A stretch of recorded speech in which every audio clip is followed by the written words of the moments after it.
Phantom by Terry Goodkind, continuing on page 297.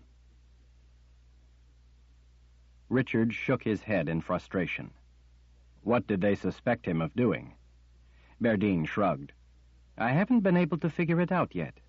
It was all very hush-hush. They were all being very careful. No one wanted to come right out and say anything or accuse Baracus of being a traitor. They didn't want to anger the wrong people. He was still widely revered by many people, like Kolo. It could even be that they didn't have any specific accusation, but just held a suspicion that he may have done something. Don't forget, no one was ever able to get back into the temple after Baracus until you did it. Apparently, they were also afraid of that woman, Magda Cirrus. You know, the one who was made into a confessor? Yes, I remember, Richard said. Seems odd, though, that something that supposedly had the potential to be so disastrous wouldn't be more out in the open. No, Berdine said under her breath, almost as if the ghosts of the past would hear her. That's the thing. They feared that if people found out about their suspicions, then it might cause a panic or something, cause people to give up. Don't forget, the war was still going on, and it was still in question if they would even survive, much less triumph. Everyone was worried about the morale of the people as they fought on, and at the same time worked to find a way to win. In the middle of all that, this small circle of high-ranking people were all worried that Baracus might have done something terrible at the Temple of the Winds that was never supposed to be done. Richard threw up his hands. Like what? Berdine's face screwed up in an expression of exasperation. Don't know. Kolo only hinted at it. He believed in Baracus, and he was angry that these people were doing whatever it was that they were doing, but at the same time he wasn't in any position to argue with them.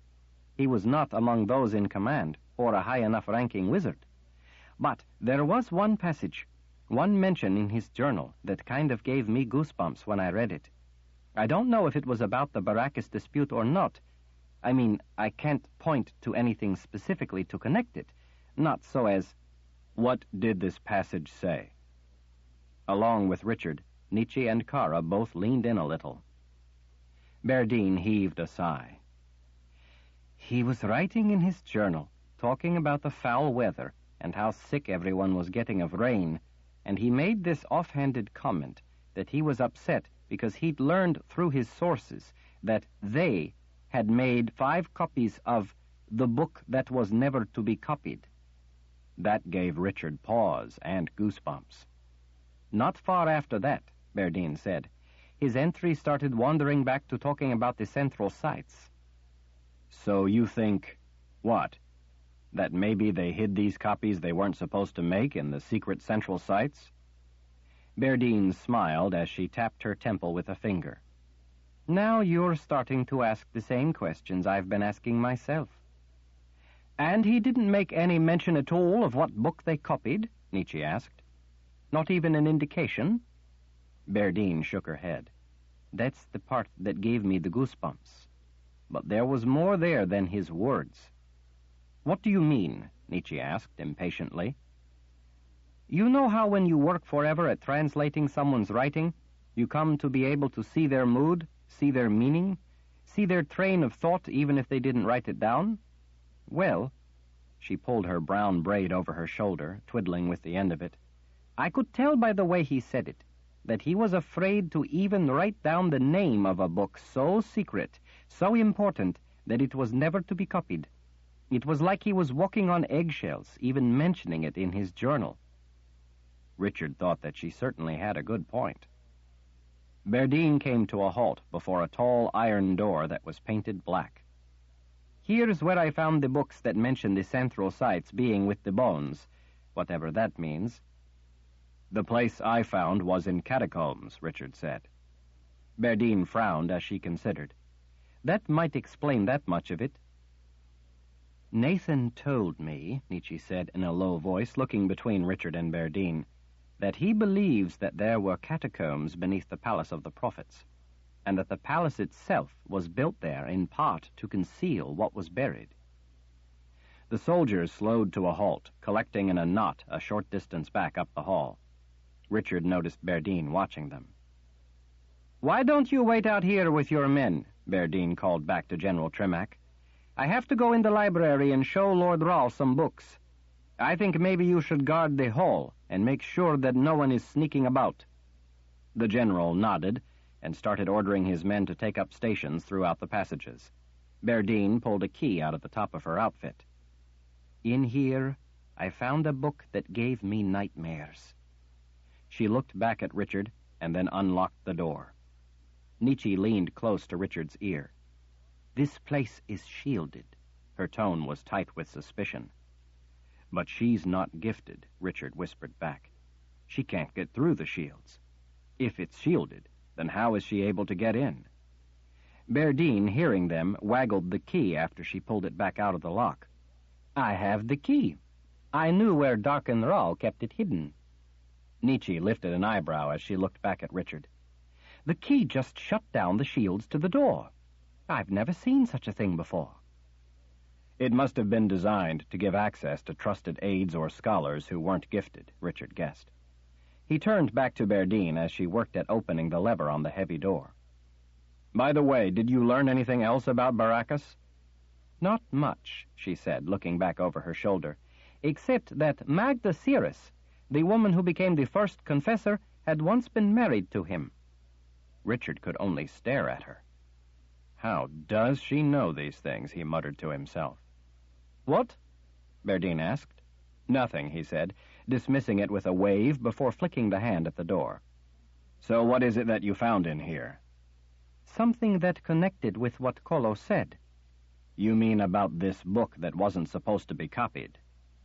Berdine merely gave Richard a sly smile as she tucked the key down into a pocket inside the top of her outfit, then pushed open the black door. Chapter 29. Inside, 3 tall windows that made up most of the far wall lit the room with the gloomy late afternoon light. Rain pattered against the glass and ran down in snaking rivulets. The walls of the small room were lined with bookshelves made of golden oak. There was only enough space in the center of the room for one simple oak table that was, in turn, only large enough for the 4 wooden chairs, one on each side.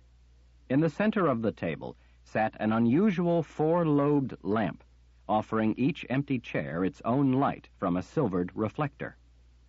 With a sweep of her arm, Nietzsche sent a spark of her gift into the 4 wicks. The flames swelled, lending golden warmth to the small room.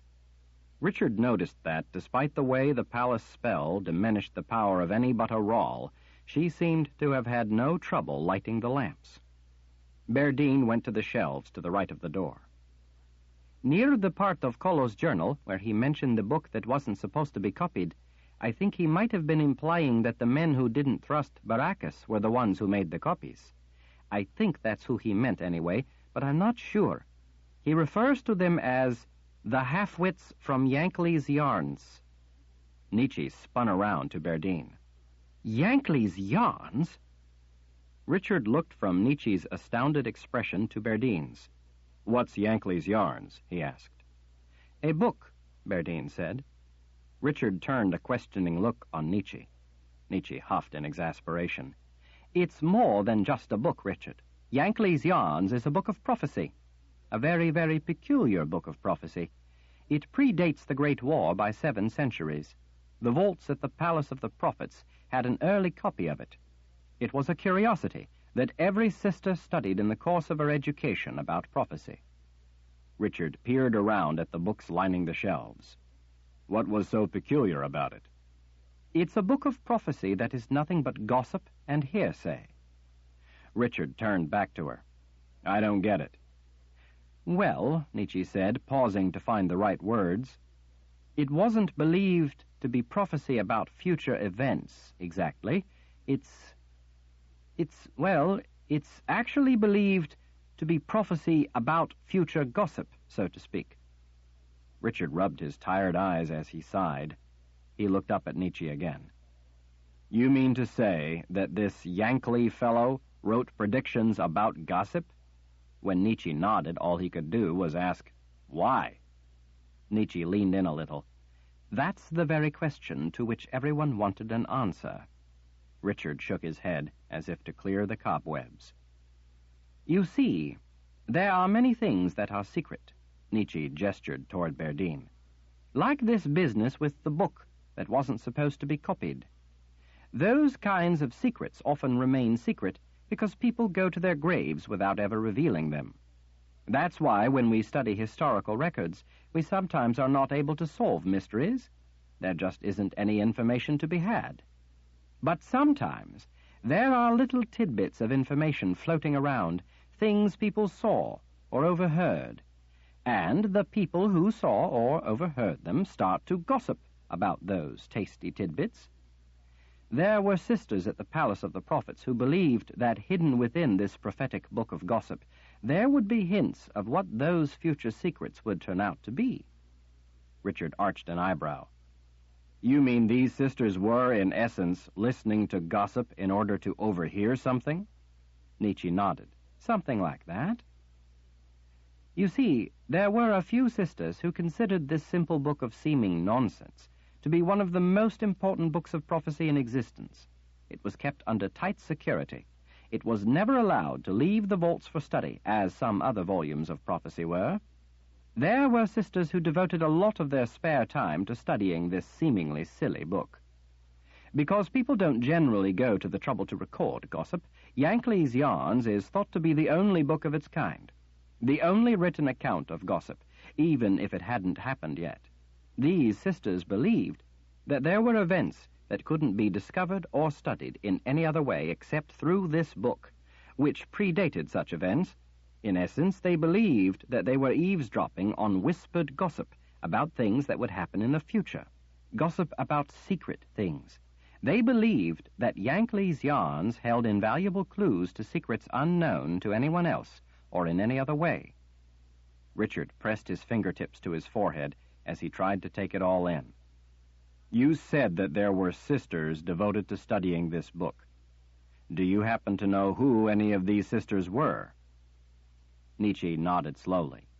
Sister Ulyssia. Oh, great, Richard muttered. Berdine opened a glassed door to one of the bookshelves and pulled a volume off the shelf. She turned back and showed the book's cover to Richard and Nietzsche. The title was Yankley's Yarns. When I read in Kolo's journal about the half-wits from Yankley's Yarns, that name was so odd that it kind of stuck in the back of my mind. You know what I mean? Then one day I was in here doing research, and this book's title jumped out at me. I didn't realize it was a book of prophecy, like you said, Nietzsche. Nietzsche shrugged with one shoulder. Some books of prophecy are hard to recognize as prophecy, especially for someone not trained in such things. Such important volumes can appear to be simply boring records, or, in the case of Yankley's Yarns, nothing more than trivial nonsense. Berdine indicated the bookshelves lining the small room. Except there would hardly be anything trivial in this room. Good point, Richard said. Berdine smiled, pleased that he recognized the value of her reasoning. She set the book down on the table that occupied the center of the small library and carefully opened the cover. She leafed through the fragile pages until she found the place she wanted. She looked up at each of them in turn. Since Kolo had mentioned this book, I thought I ought to read it. It was really boring, nearly put me to sleep. It didn't appear of any importance at all. She tapped a page. Until I spotted this, here. This really woke me up. Richard twisted his head to read the words above her finger. He had to work at it a moment to figure out the meaning of the passage written in High Daharan. He scratched his temple as he translated aloud.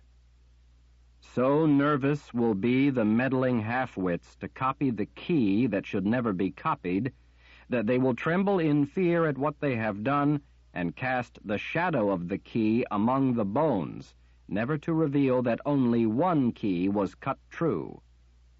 The hair at the back of Richard's neck stood on end. Kara folded her arms across her breasts.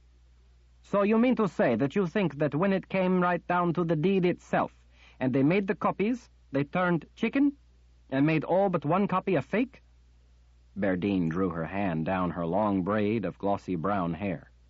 It would appear so. Richard was still lost in the words. Cast the shadow of the key among the bones. He looked up at Berdine. Hid them in the central sites. Buried them with the bones. Berdine smiled. It's so good to have you back, Lord Raoul. You and I think just alike. I've missed you so much. There have been so many things like this I've wanted to go over with you. Richard laid an arm gently around her shoulders, revealing a similar sentiment without using the words. Berdine turned over more pages in the book, finally stopping at a place that was blank. A number of the books seem to have text missing, like this place here. Prophecy, Nietzsche said. It's part of the chain fire spell that the Sisters of the Dark used on Richard's wife. The spell also eliminated prophecy related to her existence. Berdine considered Nietzsche's words. That certainly is going to make it all more difficult. It takes away a lot of information that might be useful. Verna had mentioned that there was copy missing from the books of prophecy, but she didn't know the reason. Nietzsche glanced around at the shelves. Show me all the books you know of with text missing. Richard wondered why Nietzsche looked so suspicious. Berdine opened several of the glass doors and pulled out volumes, handing them each in turn to Nietzsche. Nietzsche scanned them briefly, then dismissively set them on the table. Prophecy, she pronounced yet again, as she tossed the last one Berdine handed her on the pile. What are you getting at? Richard asked. Instead of answering him, she looked at Berdine. Any more with missing text? Berdine nodded. There is one more. She glanced briefly at Richard, then pushed a row of books out of her way. At the back of a shelf, she drew a panel aside. A small section of the wall opened to reveal a gilded niche with a small book sitting on a dark green velvet pillow with a golden fringe.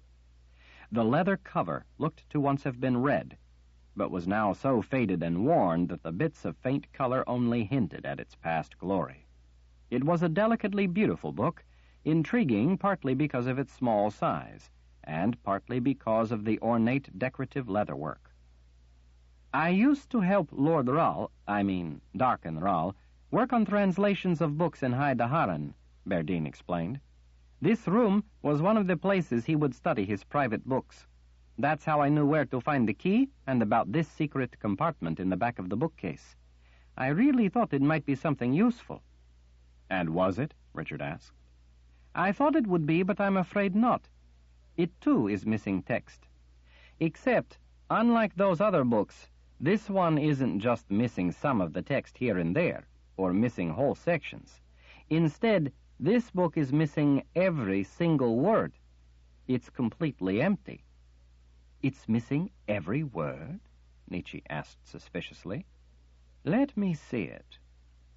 Berdine handed the little book over to Nietzsche. It's completely blank, I'm telling you. See for yourself. It's useless. Nietzsche opened the ancient, worn leather cover and scanned the first page. Her finger followed along as if she were reading. She flipped the page and studied the next, then did the same thing yet again. Dear spirits, she whispered as she appeared to read. What is it? Richard asked. Berdine stretched up on her tiptoes and peeked over the top of the book. It can't be anything. See? It's blank. No, it's not, Nietzsche murmured as she read. This is a book of magic. She looked up. It only appears blank to those without the gift. And in the case of this particular work, even they must possess the gift in sufficient strength to be able to read this. This is a profoundly important volume. Berdine wrinkled her nose. What? Books of magic are dangerous, some exceedingly dangerous. Some, such as this one, are beyond even that. Nietzsche waggled the book at the moored Sith. This one is far more than profoundly dangerous. As a form of protection, such books are usually shielded in some way. If they are considered dangerous enough, then they are protected with spells that make the text vanish from a person's mind so quickly that they don't recall seeing it. It makes them think the pages are blank. A person without the gift simply can't hold the words of a book of magic in their mind. You actually do see the words in this book, but you forget seeing them so fast that you aren't cognizant that there was anything on the pages.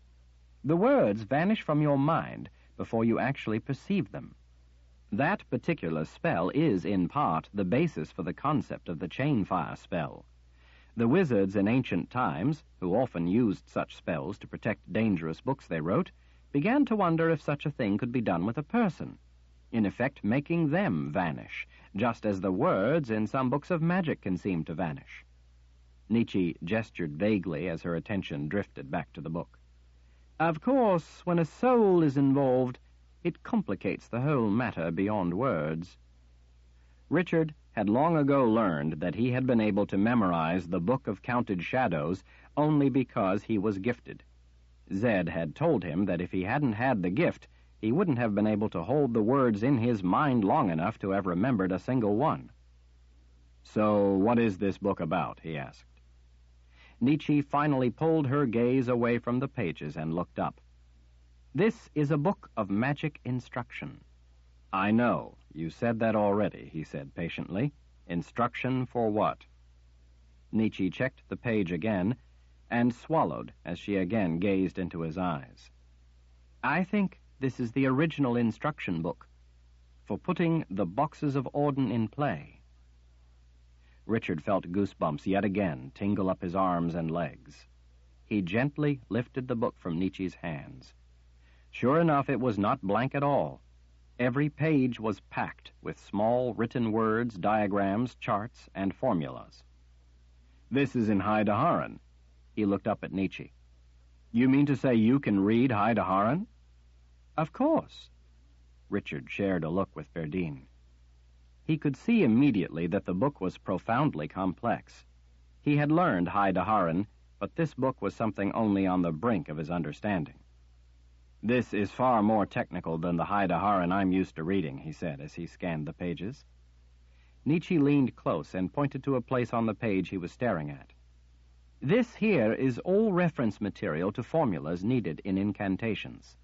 You have to know the formulas and spells to really understand it."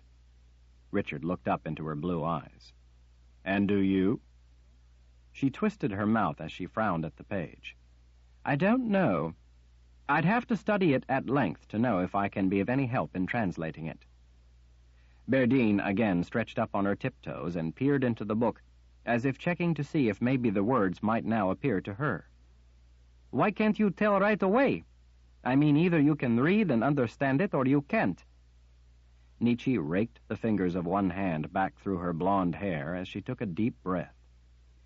"It's not that simple with books of magic. It's kind of like doing complex mathematical equations. You may know the numbers and at first think you know what it's about, that you can work the equation, but if you then discover unknown symbols buried in the equation, symbols that refer to things unfamiliar to you, then the entire equation is pretty much unworkable. Just knowing some of the numbers isn't enough. You have to know what every element means, or at least how to find the value or quantity it represents. This is much the same, although I'm simplifying it so that you can understand my point. In this, there are not just symbols, but obsolete references to spells, making it all the more difficult to understand. Being in High Daharan makes it worse yet, because over time High Daharan words and their meaning have changed. Added to that, this text is an ancient Argo form." Richard gripped her arm, drawing her attention. "Nietzsche, this is important. Do you think you can manage to do it?" She looked hesitantly at the book. "It will take some time before I can translate enough to be able to tell you if I have a chance of being successful." Richard took the book out of her hands, closed it, and handed it back to her. "Then you'd better take it with you. When we have more time, you can study it and see if you can figure it out." She frowned suspiciously. "Why? What are you thinking?" "Nietzsche, don't you see? This could be our answer. If you can translate it, understand it, then what's in here might provide us with a way to counter, reverse, or dismantle what Sister Ulyssia did. With this, maybe we can take the boxes of Orden back out of play." Nietzsche gently rubbed her thumb over the cover of the little book. That sounds like it makes sense, Richard, but knowing how to do something doesn't mean that you can undo it. Kind of like trying to get yourself unpregnant? Kara asked. Nietzsche smiled. Something like that. Kara's unexpected analogy threw Richard's mind back to Kahlan and when she had been pregnant. A gang of men had caught her alone and beaten her nearly to death. She lost her and Richard's child. Her pregnancy ended before he'd even known about it. The memory of seeing Kahlan so grievously hurt nearly buckled his knees. He had to force the ghastly thoughts back into the blackness from where they'd come. Nietzsche's brow twitched with a frown, apparently at seeing the anguish in his face. He ignored her unspoken worry for him. I don't need to remind you how important this is, he said. She held him in her gaze for a long moment, as if wanting to tell him that it was impossible, but desperately not wanting to say no to him. She finally pressed her lips tight and nodded. I'll do my best, Richard. Her expression suddenly brightened. She flipped to the end of the book and hurriedly turned back the last page. She stood absorbed for a moment as she scrutinized the final page. This is interesting, she murmured. What? Richard asked. Nietzsche looked up from the middle of what she was reading. Well, at the end of some books of magic, as a precaution against unauthorized use, they will occasionally have some final step that's essential but not included. If so, then even if the boxes are already in play, we might be able to interrupt the series of specific actions required. Do you see what I mean? Sometimes, if the book is dangerous enough, it won't be complete in and of itself, but will require something else to complete it. Something else? Like what? I don't know. That's what I'm checking. She held up a finger. Let me read just a little of this part. After a moment, she looked up as she tapped the page. Yes, I was right. This warns that to use this book, the key must be used. Otherwise, without the key, everything that has come before will not only be sterile, but fatal. It says that within 1 full year, the key must complete what has been wrought with this book. Key, Richard repeated in a flat tone. He glanced to Berdine. They will tremble in fear at what they have done, and cast the shadow of the key among the bones, she quoted from Yankley's Yarns. You think that could be the key this book is talking about? Something stirred in the dark fringes of his consciousness. With a lightning-swift spark of comprehension, Richard understood. His whole body flashed icy cold. His arms and legs went numb. Dear spirits, he whispered. Nietzsche frowned at him. Richard, what's wrong? You've gone as pale as chalk. Richard had trouble making his voice work. Finally, he heard himself say, I've got to get back to Zed. Nietzsche reached out and laid a hand on his arm. What's wrong? I think I know what the key is. Richard began to pant as his heart pounded out of control. Everything he knew was turning upside down and all the pieces were coming apart. It felt like he couldn't get his breath. They will tremble in fear at what they have done and cast the shadow of the key among the bones. Well, what do you think? I'll explain when we get there. We have to go, now. Worried, Nietzsche slipped the book into a pocket in the black skirt of her dress. I'll do my best, Richard. I'll figure this out, I promise. He nodded absently as his mind raced to try to fit all the pieces back together. He felt as if he were only watching himself begin to move. He seized Berdine by the arm. Baracus had a secret place, a library. I need you to try to find out where it was. Berdine nodded at his urgency. All right, Lord Ral, I'll see what I can learn. I'll do my best. She glanced down at the white knuckles on his hand gripping her arm. Richard realized that he must be hurting her and let go. Thank you, Berdine. I know I can count on you. The others were all staring at him. I've got to get back to Zed. I've got to talk to him right away. I've got to know where he got it. Got what? Nietzsche pressed a hand to his chest, stopping him before he went through the door. Richard, what's so important that... Look, I'll explain it when we get back there, he said, cutting her off. Right now I need to think this through. Nietzsche shared a troubled look with Kara. All right, Richard. Calm down. We'll be back to the keep soon enough. He snatched a fistful of Kara's red leather outfit and pushed her through the doorway ahead of him. Get us back to the Sliff, the shortest route. All business now, Kara spun her Aegil up into her fist. Come on, then. He turned back to Berdine, trotting backward after Kara. I need you to find out everything you possibly can about Baracus. Everything. Berdine raced along just ahead of Nietzsche. I will, Lord Rao. He pointed back at her. Verna will be here soon. Tell her that I said I need her to help you. Have her sisters help you, too. Go through every book in the entire palace if you have to, but find out everything you can about Baracus. Where he was born, where he grew up, what he liked, what he didn't. He was first wizard, so there should be information of some kind. I want to know who cut his hair, who made his clothes, what his favorite color was. Everything, no matter how trivial you think it is. While you're at it, see if you can find out anything more about what the half-wits from Yankley's Yarns did. Don't worry, Lord Rao. If there is any information to be had, I will have it. I'll figure it out and have an answer when you return. Richard snatched Nietzsche's hand to make sure she kept up, and then turned toward Kara. Hurry. Berdine, Aegil in her fist, ran after them, guarding the rear. Richard was only dimly aware of the flashes of light off polished armor and weapons and the jangle of gear as the soldiers took up the chase as if the keeper himself were after the Lord Rahl. As his mind raced as fast as his feet, Richard resolved that he had better go to Casca first. The more he considered that idea, and as pieces of the puzzle started fitting together, he reconsidered the idea. With the Sliff, he could travel swiftly back to Casca from the keep. It was more urgent that he get to Zed. As they ran through the labyrinth of halls, rooms, and passageways, Richard heard the distant toll of the bell calling people to the devotion to the Lord Rahl.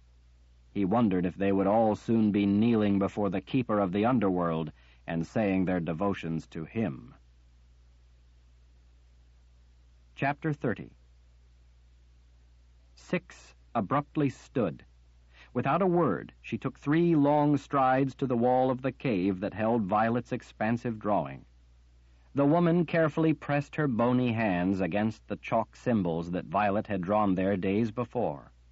Those symbols had suddenly begun to glow, the yellow chalk glowing with yellow light, the red chalk with red light, and the blue with blue light. The eerie illumination from the flaring colors shimmered over the walls of the cave the way light reflected off rippling water. Rachel glanced over at Violet, sitting on a squat, purple-tufted stool she'd had Rachel carry in for her days before. The bored queen picked with her fingernail at flaking stone on the wall behind her. Rachel had come to think of Violet as the queen of the cave, since that was where they spent more and more of their time. Violet didn't like sitting on rock when she was drawing. A filthy old rock, she'd said, was more than good enough for Rachel, but not for a queen. Six hadn't cared at all about the stool. She appeared to always have more consequential matters on her mind than cushions for sitting. Violet, though, got tired of waiting while Six thought about those consequential matters, and so she'd had Rachel lug the heavy stool to the cave. Now, the queen of the cave, under the flickering light of torches and glowing symbols, sat upon her tufted purple throne, waiting for her advisor to advise her as to what needed to be done next. "He comes," Six hissed. "Again he comes through the void." It was clear to Rachel that the woman wasn't really talking to Violet, but to herself. The queen might as well not have been there. Violet glanced up. She didn't look inclined to bother to stand unless Six told her that it was necessary that she do more drawings, but it was clear that her interest had been roused. This was, after all, what she needed, and the whole reason she bothered to go to all the work of making such complex drawings down in a dank and dingy cave when she could just as well be trying on dresses and jewels or attending grand feasts where guests fawned over the young queen. Six seemed in a world of her own as her hands glided over the drawing. She put the side of her face against the stone, and at the same time reached an arm back. "Come, my child." A scowl creased Violet's round features. "You mean my queen." Six either didn't hear her or didn't care to correct herself. "Hurry. It is time to begin the links." Violet stood. "Now? It's long past dinner time. I'm starving." Six, stroking her cheek against the chalk drawing of Richard like a cat rubbing the side of its face against a person's legs, didn't seem at all interested in dinner. She rolled her long fingers, beckoning Violet. "It must be now. Hurry. We must not waste such a rare opportunity. Such links as we need will take time, and there is no telling how much time we may have." "Well, then why didn't we begin earlier, when there—" "It must be started now when he is in the void."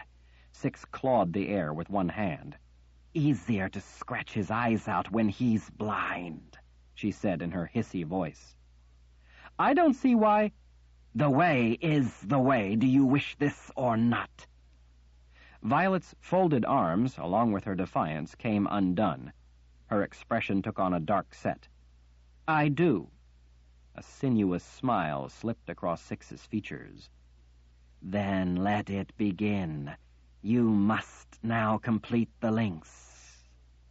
Looking suddenly resolute, Violet plucked the sticks of colored chalk off a little ledge in the stone wall behind her royal stool. As she strode up beside Six, the woman tapped a long, thin finger to the stone. "Begin at the sign of the dagger as I've taught you, just as you've practiced, to ensure that, at the initiation of the link, what you have wrought will be ready to slice swift and sure."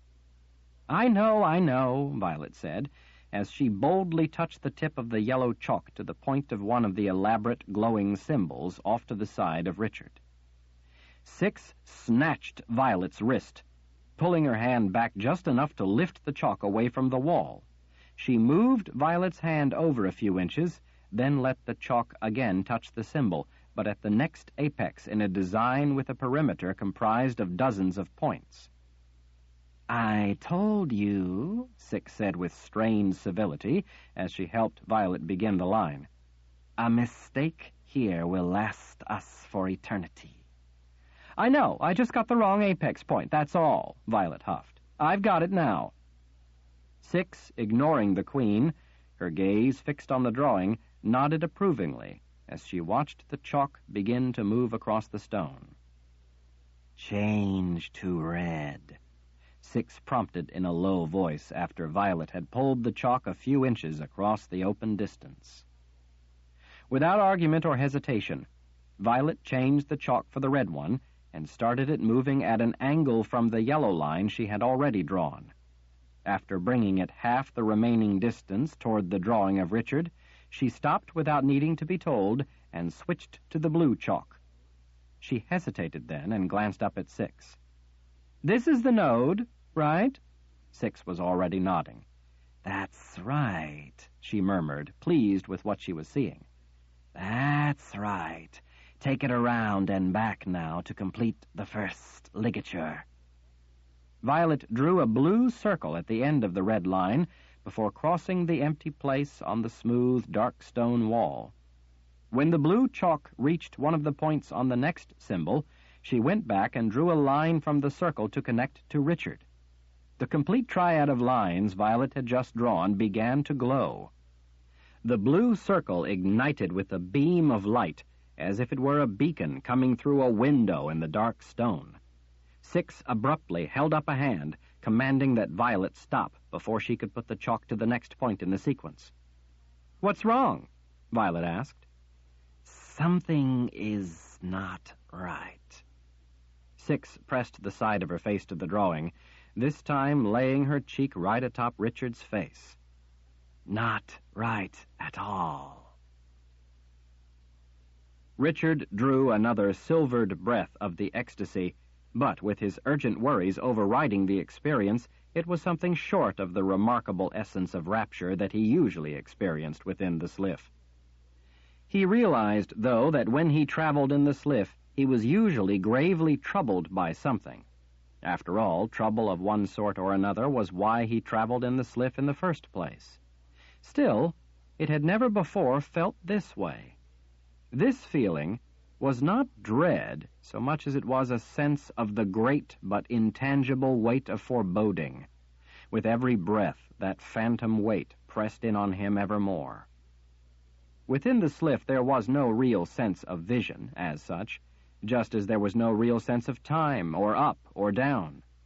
Even so, there was a semblance of sight. There were colors, and on occasion obscure shapes that seemed to loom up and just as quickly vanish. There was also a visual perception of the phenomenon of mind-bending speed that made him feel as if he were nothing more than an arrow fired from a powerful bow. At the same time, there was a feeling of almost floating motionless within the thick void of the Sliff. Those different sensations mixed together created a heady mix of the whole of the experience that suspended his urge to separate them into constituent parts. As he raced through the quicksilver essence of the Sliff, he began to discount his anxiety. It was then that Richard felt the faint brush of an odd sensation against his skin, a stealthy pressure that he instantly recognized as a sensation he had never before experienced as he traveled. Tingling apprehension rippling through him. Foreboding, he realized, was not tangible in the way that this touch had been. As he drifted, held in the embrace of the vast silver emptiness, he tried to separate the perception of having been touched from everything else. Richard felt the placid isolation of the Sliff surrounding him, caressing him, insulating him from the terrible headlong rush of speed that otherwise seemed as if it would surely have to tear a person apart. He still felt the balm of serenity quelling his fear of breathing into his lungs the liquid in which he floated. But Richard felt something else, even if he was not yet able to set the troubling sensation apart from all others enough to define it. With growing conviction, though, he was sure that something was wrong, frighteningly wrong. It was all the more disturbing because he couldn't understand how he knew that something was imperfect. He worked to comprehend why he would think such a thing. It had to have been, he decided, that furtive touch. He briefly wondered if he could have imagined it, but then discounted the notion. He had felt it. It seemed almost as if he were in the presence of an unholy taint, like lying in a warm, sunlit meadow on a beautiful day, surrounded by the cascade of colors and balmy aroma of wildflowers, watching cottony clouds slowly drift through a bright blue sky, and then catching the first faint whiff of a decomposing carcass, while at the same time realizing that the vague sound you heard was the buzzing of flies. What ordinarily seemed like a timeless spell, spent racing through the smoothly silver Sliff, had begun to drag out into an agonizing suspension of headway. Kara already had his right hand in an iron grip, but Nietzsche gripped his left hand even more tightly. He could tell in that urgent squeeze that she sensed something as well. He wished that he could ask her what she felt, but talking within the Sliff was not possible. Richard opened his eyes wider, trying to see more of what was around him, but it was a muted, murky world where there was little to be seen other than the shimmering shafts of light, yellow, red, blue, piercing the gloom through which they raced. Richard didn't think that those shafts of light were moving as they once had been. It was hard to tell such things for sure within the Sliff, though.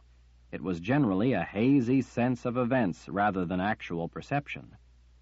There was something out ahead of him, Richard realized. Something maneuvering fluidly through the silver obscurity. At first it looked like long, slender petals just beginning to blossom open. As it came closer, Richard saw that it looked more like numerous arms, tapered, long, undulating objects, fanning open from a central element that for some reason he could not quite figure out. It was disorienting to watch because it was so incomprehensible. As it came ever closer, it began to appear to Richard as if whatever it was made up of segments of glass, all assembled into something orderly, something billowing open before him. He could see through the transparent expanding arms, see the shafts of color and light shimmering beyond. It was the oddest thing he had ever seen. As hard as he tried, he simply could not make sense of it. It was like it was there, but not there. And then, with icy dread, comprehension washed through him. At the same time, Nietzsche pulled his hand so hard that it nearly wrenched his arm right out of its socket. The yank must have pulled him back, because Kara, still holding his other hand, sailed around him as if falling through midair. Richard ducked. The translucent shape whipped past his face, just missing him. Nietzsche had pulled him back just in time. Richard knew now what it was. It was the beast. The sense of being in the presence of evil was suddenly so strong that it engulfed him with suffocating panic. As the beast, like some temporal vision, skimmed past him, it twisted around. The glassy arms fanned open as they reached out and again tried to snatch him.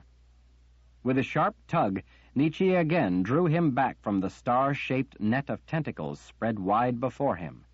Again they tried to close around him. Richard pulled his hand away from Kara's and drew his knife. With her now free hand, she immediately snatched a fistful of his shirt to hold on to him. Richard did his best to slash at the ever-reaching arms, trying to embrace him in their deadly grip. It didn't take long to realize that fighting with a knife within the sliff was close to impossible. It was too fluid an environment for Richard to be able to strike with any speed. It was like trying to maneuver in honey. He changed his tactics, and instead waited for the arms to draw in around him, waited for whatever was at the glassy center to come to him. When they did, he drove the blade toward the aware center of the translucent threat. Rather than be impaled on the blade, though, the creature only seemed to fold around Richard's knife and twist effortlessly away. And then it again came in to attack, now with a kind of abrupt, intent fury that Richard could sense. The thing moved with a fluid grace that didn't seem to be hindered at all by the fluid world surrounding them. To one side, Richard saw the shimmering shape of Kara still gripping his shirt as she tried to attack the beast with her free hand. To the other side, he knew Nietzsche was trying to work magic. It didn't seem that her magic was working in the environment of the sliff. One of the beast's arms coiled around Richard's arm, another lashed around Kara's. She seized his wrist with her other hand. The beast fastened onto her other arm as well and effortlessly ripped the two of them apart. In an instant, Kara was gone. In the murky darkness, Richard couldn't tell where she was or how close she might be.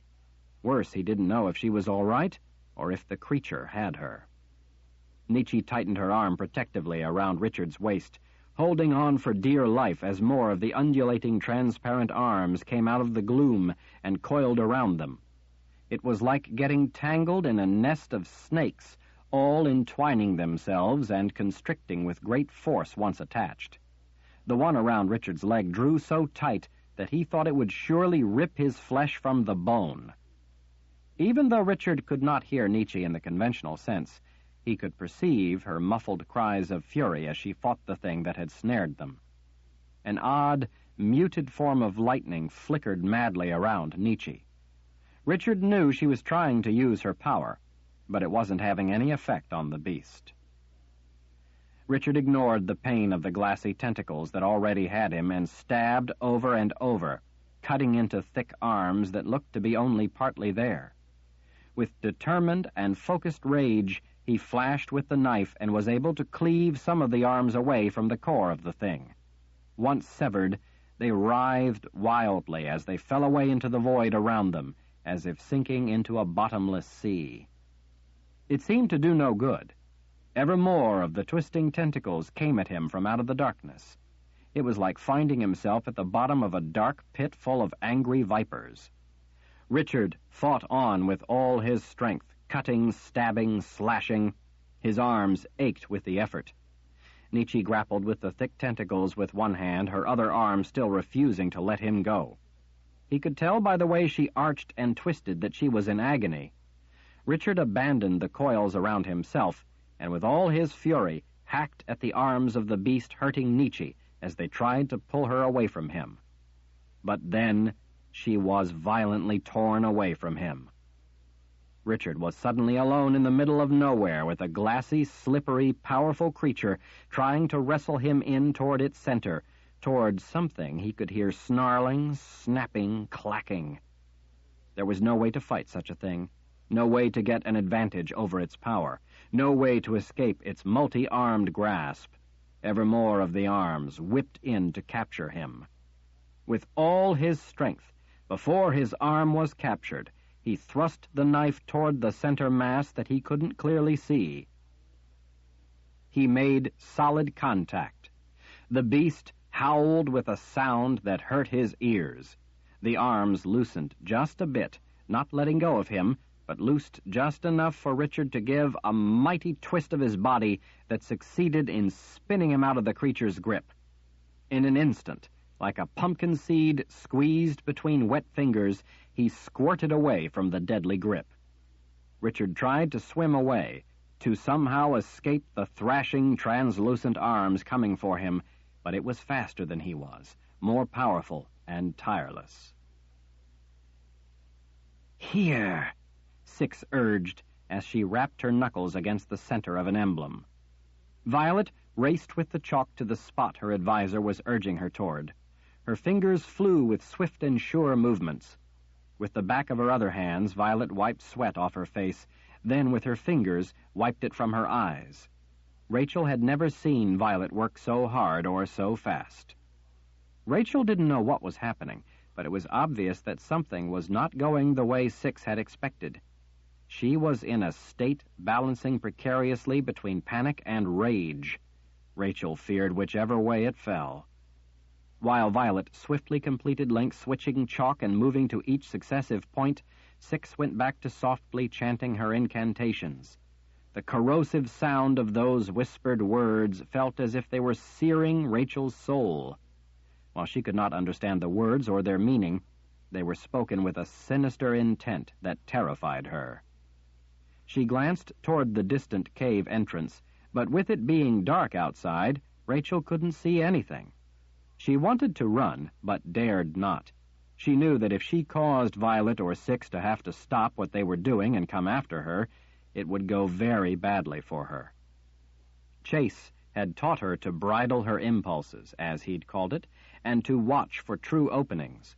He had cautioned her that if she wasn't in immediate mortal danger, she should act only when she had a deliberate plan, that she had thought out ahead of time.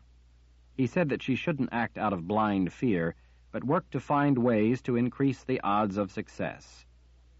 Despite how busy the other two were, Rachel knew that with both of them together, and both in such a frantic state, they both would react to any misdeed by Rachel with swift and unrestrained violence.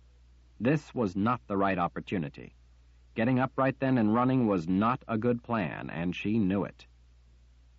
As Rachel sat still and quiet, trying to keep from being noticed, Six gently tapped the side of her fist against several of the flaring nodes in the links Violet had already drawn. Each bright circle she tapped went dark, with a low growling sound that ran a shiver up Rachel's spine. The cave seemed to hum with the rise and fall of Six's rhythmic conjuring. Violet, drawing with bold, slashing strokes, glanced to the side, checking on Six's progress. Six, extinguishing the beacons in sequence, was catching the queen. Violet, as if in a trance, drew faster. The chalk made a clack, clack, clacking sound with each line that Violet threw down against the stone.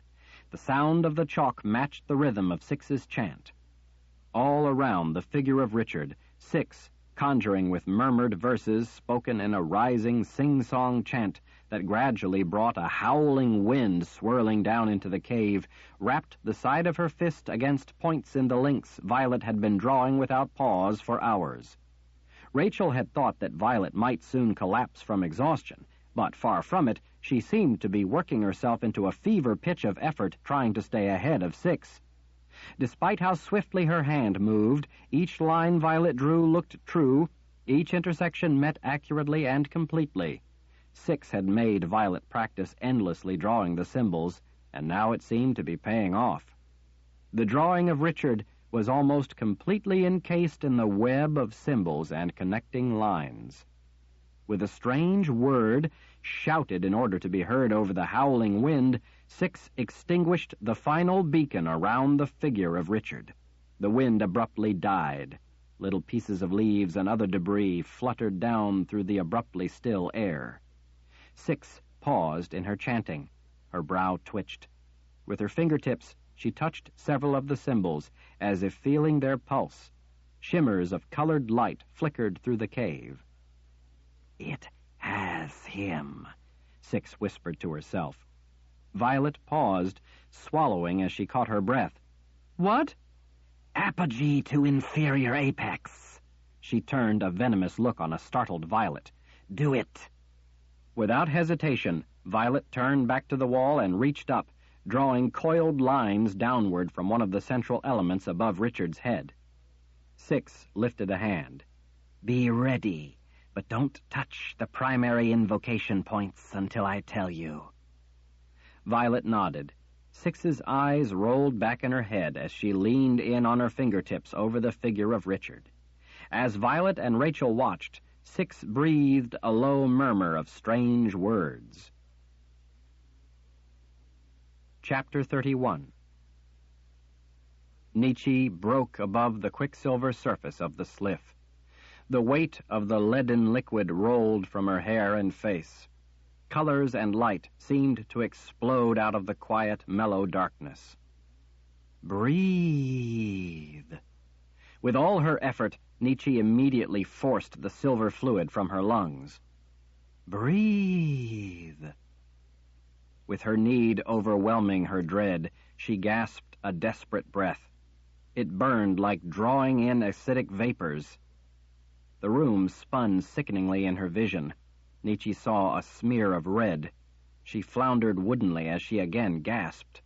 She managed to reach the edge and throw an arm over the sliff stone wall to hold herself up. Panic threatened to swamp her. A hand seized her arm. Nietzsche managed to heave her pack up and over the wall.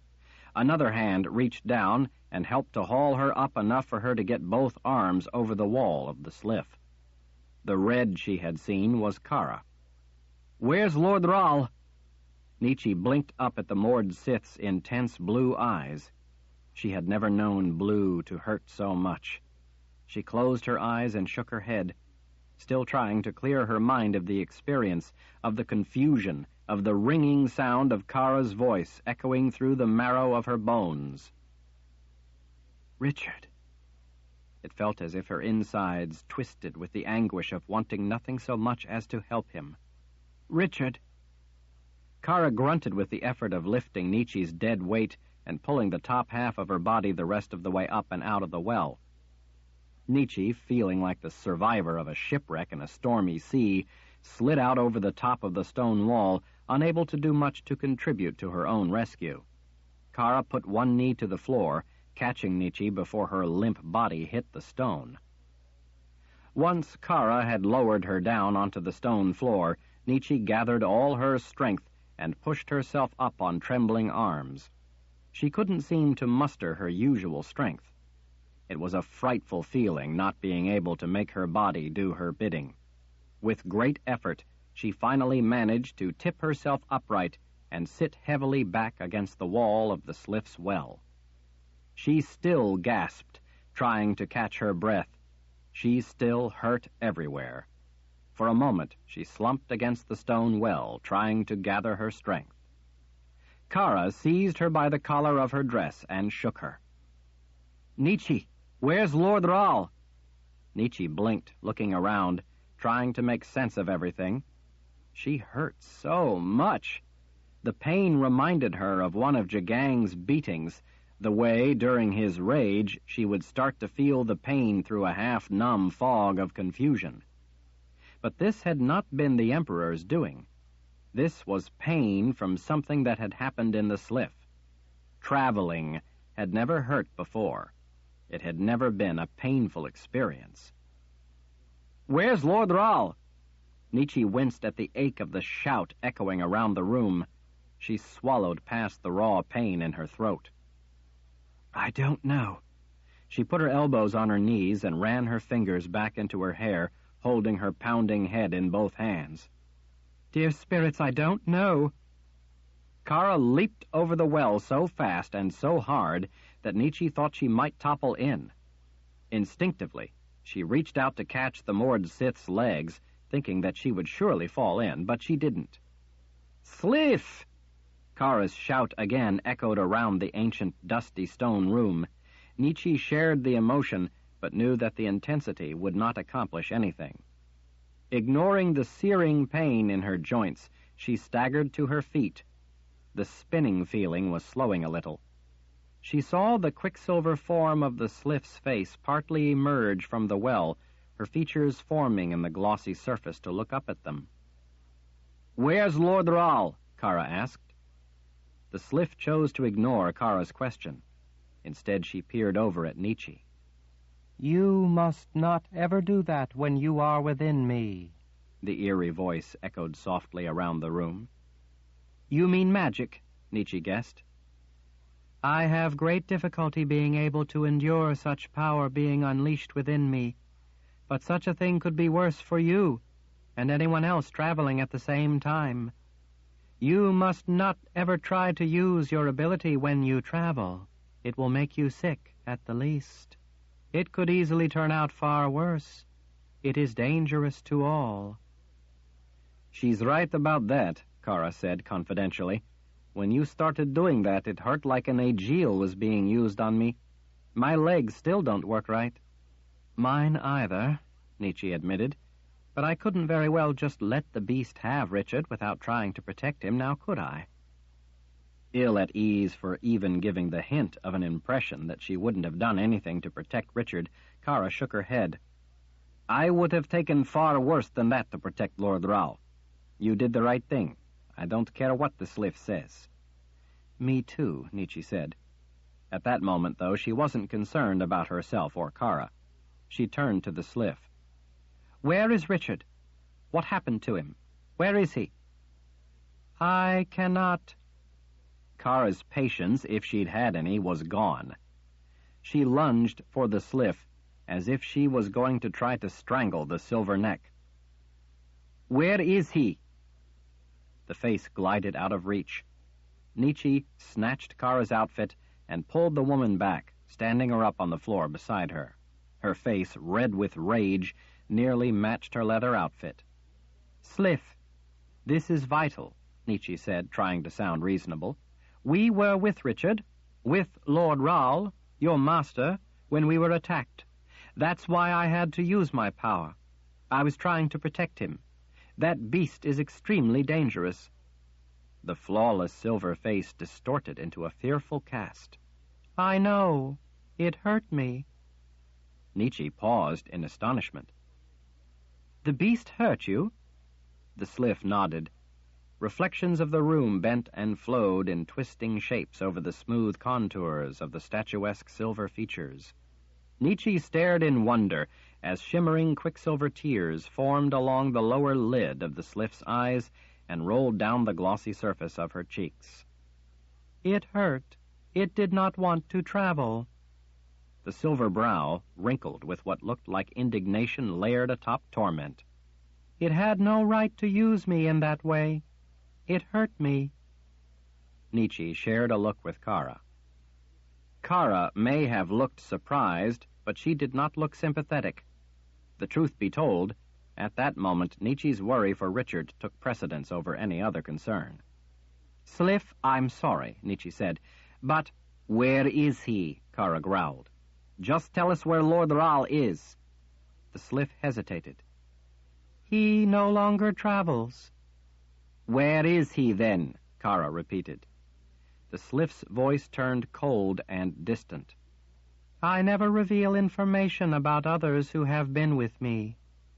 "He's not just a traveler," Kara screamed in rage. It's Lord Rahl.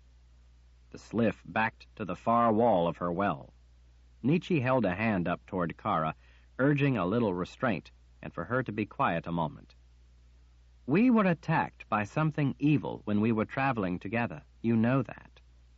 Nietzsche tried to calm some of the menace in her voice. She knew, though, that she wasn't being altogether successful. Her rising panic about Richard was making it difficult to think. That, and Jebra's frantic warning that they must not allow Richard to be alone, even for an instant. Sliff, that evil thing was after your master, after Richard. We're Richard's friends. You know that, too. He needs our help. Lord Rahl may be hurt, Kara added. Nietzsche nodded her confirmation to Kara's words. We need to get to him. The quiet in the stone room felt painful. Nietzsche was still trying to accustom herself to being back, still struggling to suppress the agony of pain twisting through her while trying to think what to do next. We need to get to Richard, she repeated. The silver face rose up a little farther, drawing a neck of silver fluid up out of the well with it. The Sliff puzzled at Nietzsche. You wish to travel? Nietzsche kept a tight rein on her rage. Yes, that's right. We wish to travel. Kara, taking the cue from Nietzsche, gestured down into the well. Yes, that's right. We wish to travel. I won't use my magic in you again, I promise. Nietzsche motioned the Sliff closer. We wish to travel right away, right now.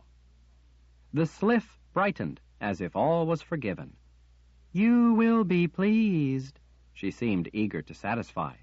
Come, we will travel. Nietzsche put a knee up on the wall. Her thighs ached with the effort. She ignored the fiery agony burning through her muscles and joints and worked to climb up atop the broad stone wall.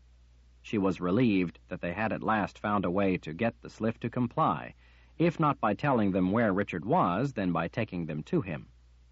Yes, we will travel, Nietzsche said, still trying to catch her breath.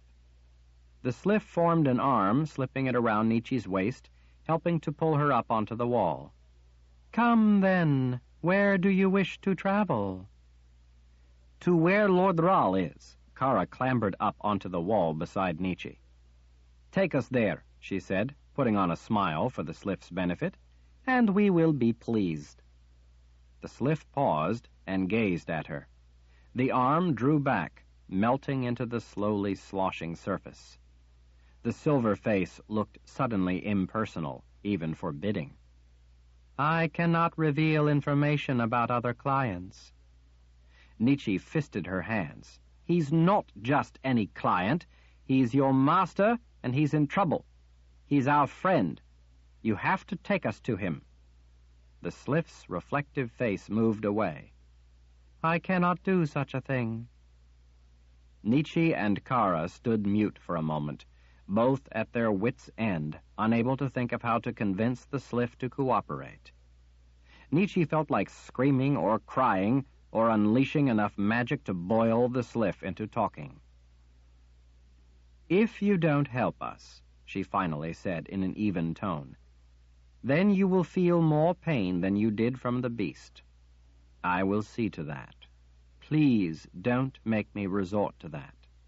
We know you want to protect Richard. That's what we're trying to do, too. The Sliff stared in silence, like a silver statue, as if trying to assess the threat. Kara pressed her fingers to her temples.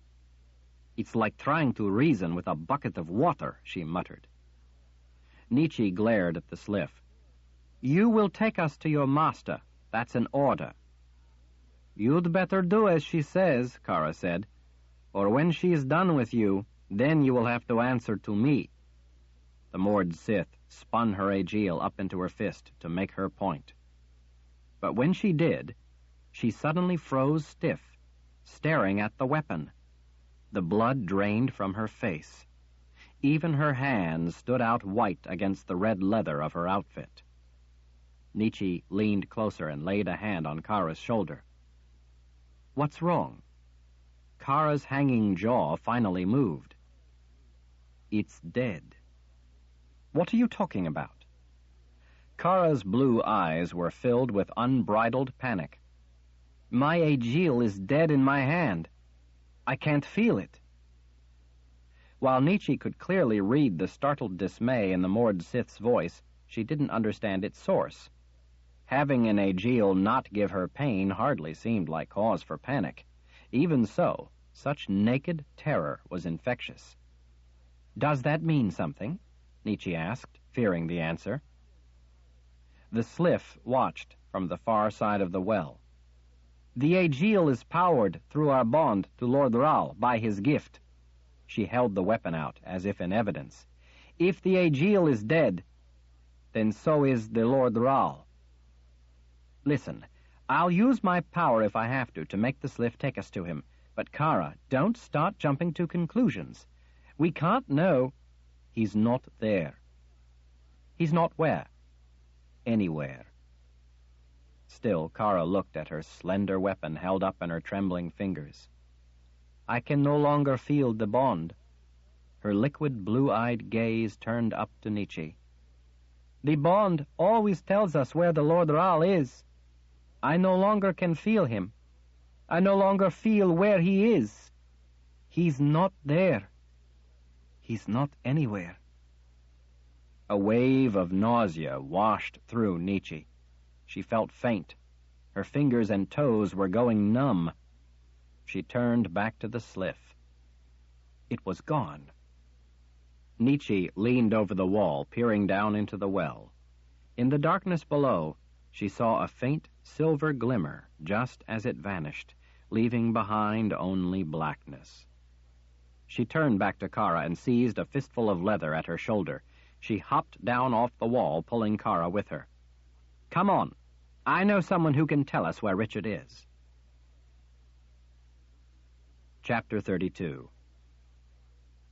With Kara at her side, Nietzsche raced down the torchlit hallway, over elaborately designed carpets that muted their footfalls, past doorways into darkness, past rooms with oil lamps warmly lighting only vacant furniture.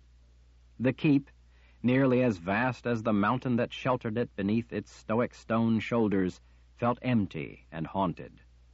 Nietzsche had spent decades in the vast complex known as the Palace of the Prophets, which in some ways was reminiscent of the keep, but the palace had been alive with hundreds of people of all kinds living there, from the prelate to the boys who tended the stables. It, too, had been a place of wizards in training anyway.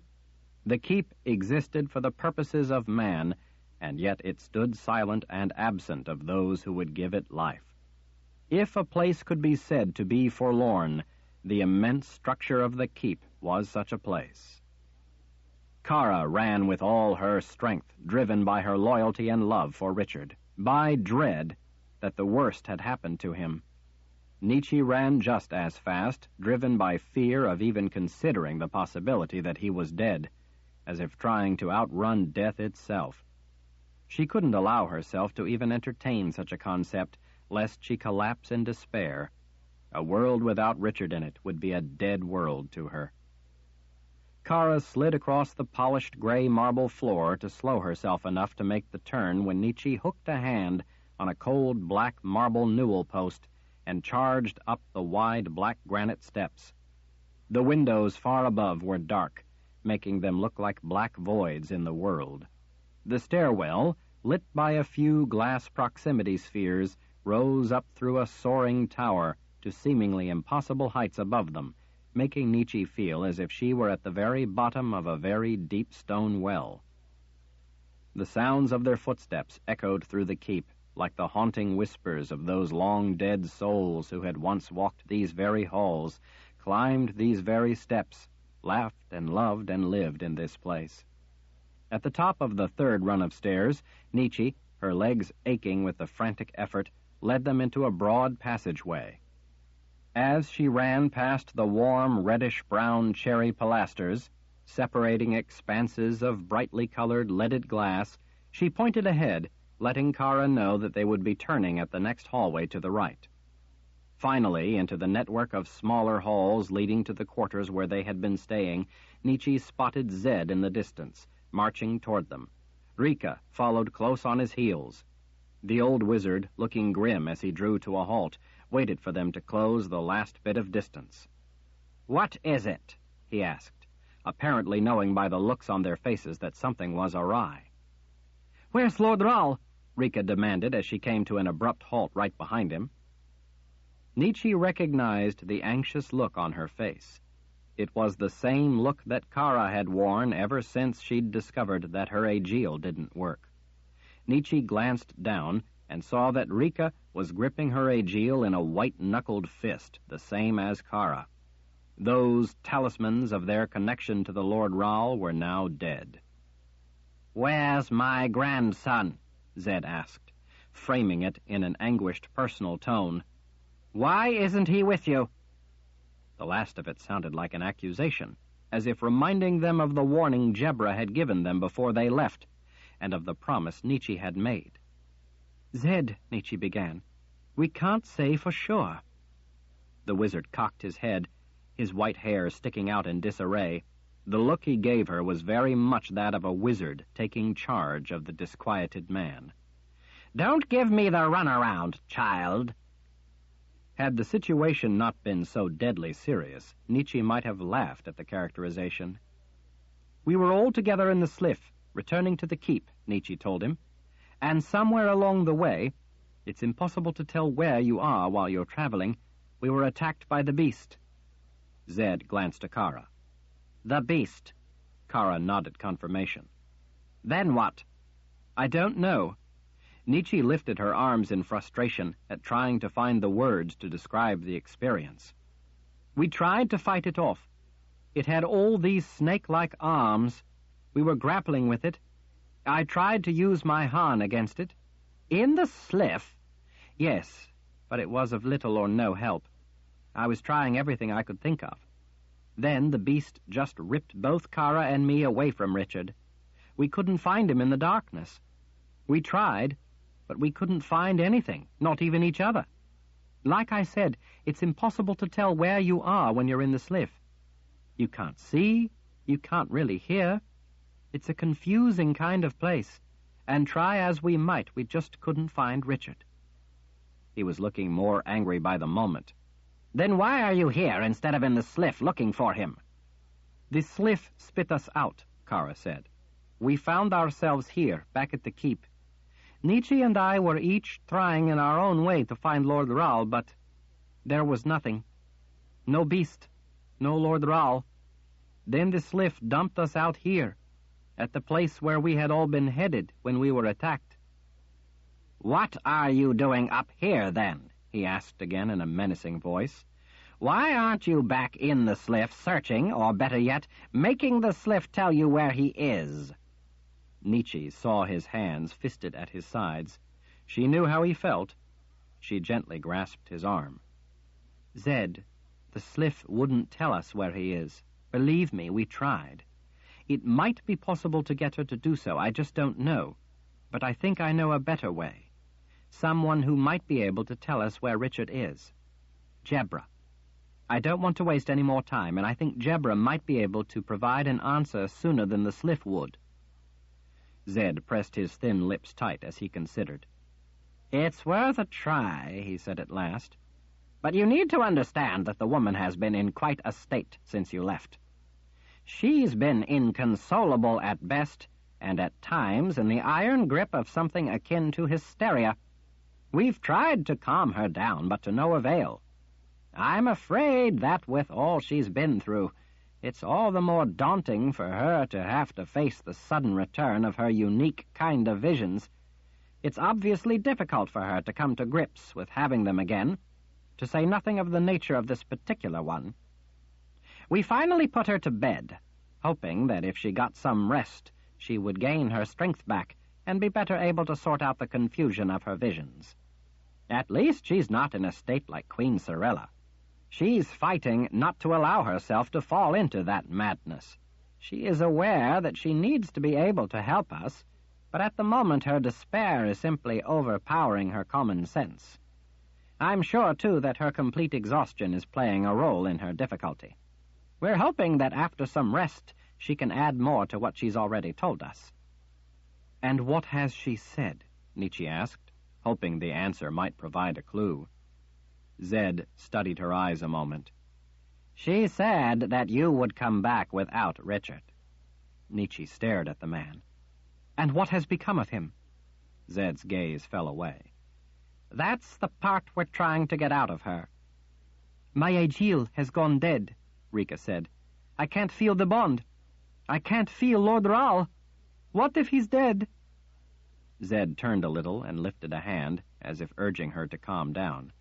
"Let's not jump to conclusions. There could be any number of explanations." Kara did not look at all cheered by his suggestion. "Such as?" she asked. Zed turned his hazel eyes toward her, studying the moored Sith for a moment as he considered his answer. "I don't know, Kara. I just don't know. I've been running every possibility through my mind ever since Jebra told me that he wouldn't return with you. There are any number of possibilities, but at this moment scant evidence to go on. We will not leave a single rock unturned, I can promise you that." Nietzsche swallowed back the lump rising in her throat.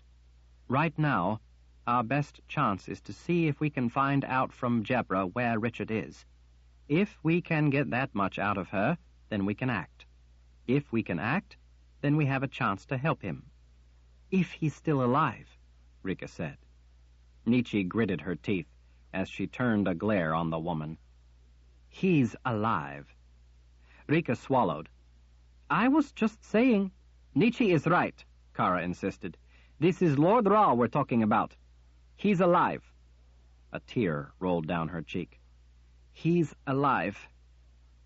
"Nonetheless," the wizard said in a pained voice, "we have to be prepared should the worst turn out to be true."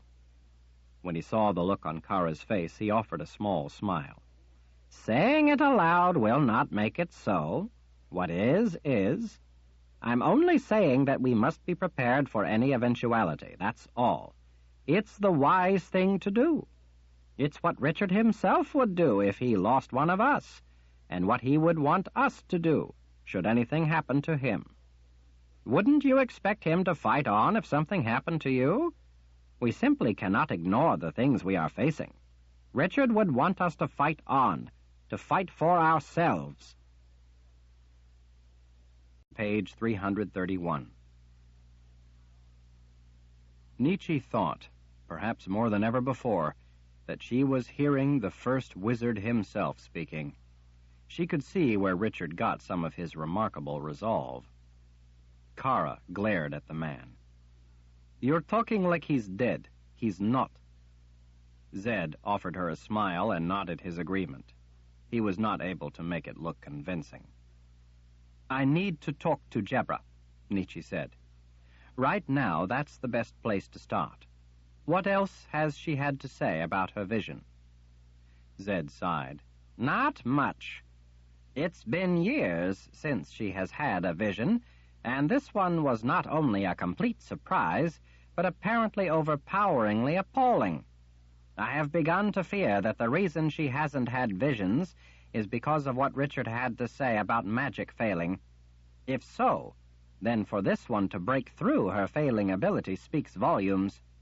While she was conscious, and during the periods when she's been coherent, her ability to grasp the entirety of her vision, the events in it, seemed to have been fragmented and incomplete." "Maybe we can help her to piece it together," Nietzsche said as gently as possible, despite how powerfully determined she was to make the woman do what was needed. Zed obviously didn't think it was going to do any good, but he apparently would rather invest his effort in the attempt than surrender to the unimaginable. "This way," he said, as he turned in a flourish and rushed off down the dimly lit hall. At a rather small, round-topped door, with intricate vines and overlapping leaves carved into the mahogany panels, Zed, with Nietzsche and the two moored Sith flanking him, gently knocked. While he waited for an answer, he turned to Rika. Go and get Nathan. Tell him it's urgent, and that he will need to pack. He is going to have to leave at once. Nietzsche suspected what Zed was going to ask Nathan to do, but she forced the thought from her mind. It would require her to think of the unthinkable. She instead concentrated on the task at hand. She had to get Jebra to tell her where Richard was, tell her what was happening to him. If necessary, Nietzsche intended to use her gift to accomplish the task. As Rika raced off down the hall, Zed rapped again a little louder. When there was no response, he looked back over his shoulder at Nietzsche. He fidgeted with the cuff of his simple robes. "Do you sense anything odd?" Nietzsche was so filled with frantic thoughts and emotions that she hadn't been paying any attention. They were in the keep, after all. There were alarms everywhere that should protect them from any unwanted visitors. She set aside her thoughts as her senses went into a heightened state of awareness. "Now that you mention it, something does feel odd." "Odd like what?" Kara asked as she spun her aegil back up into her hand. She looked startled for just an instant before realization cut off the surprise. Nietzsche gently lifted the wizard's hand from the lever before he could open the door.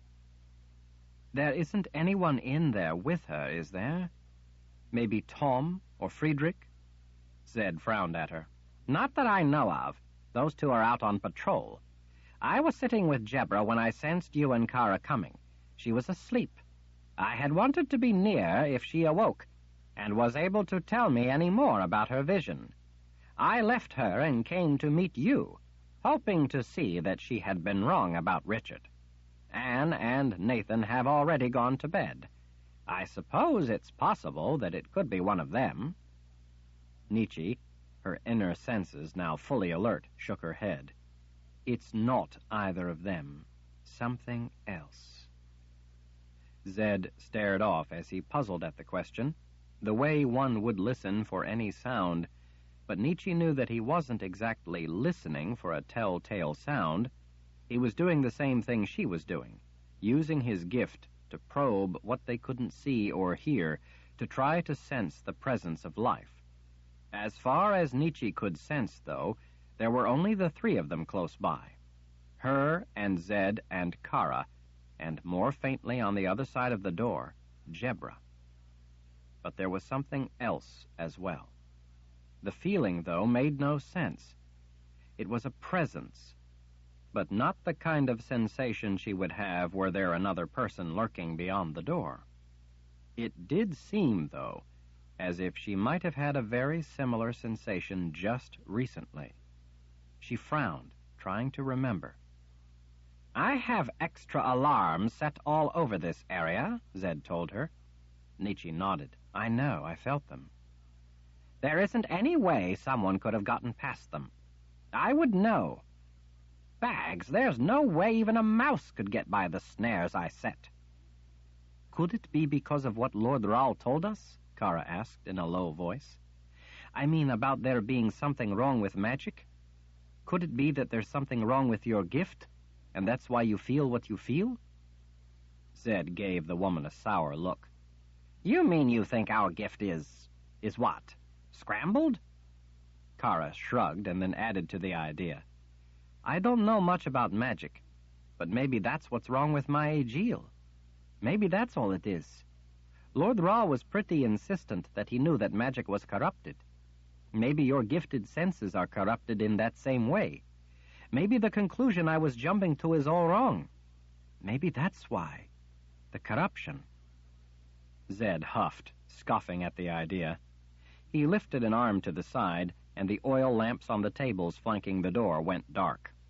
"Well, that much of my power works, so that means it works," he whispered. He laid a hand back on the lever as he gave Nietzsche a resolute look. "Be ready for anything." "Wait," Nietzsche said. Zed looked back over his shoulder. His features were hard to see in the dim light, but his eyes were not. She saw in them some of Richard's eyes.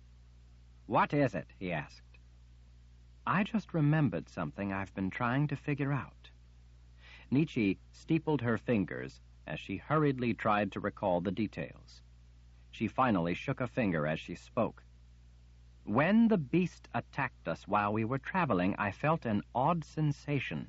I discounted it, because being in the sliff is so strange to begin with that it's hard to tell if anything you're feeling is important, much less really out of the ordinary. Everyday sensations can seem wondrous, even miraculous. You don't know if it's all just the culmination of all the unfamiliar perceptions or something more.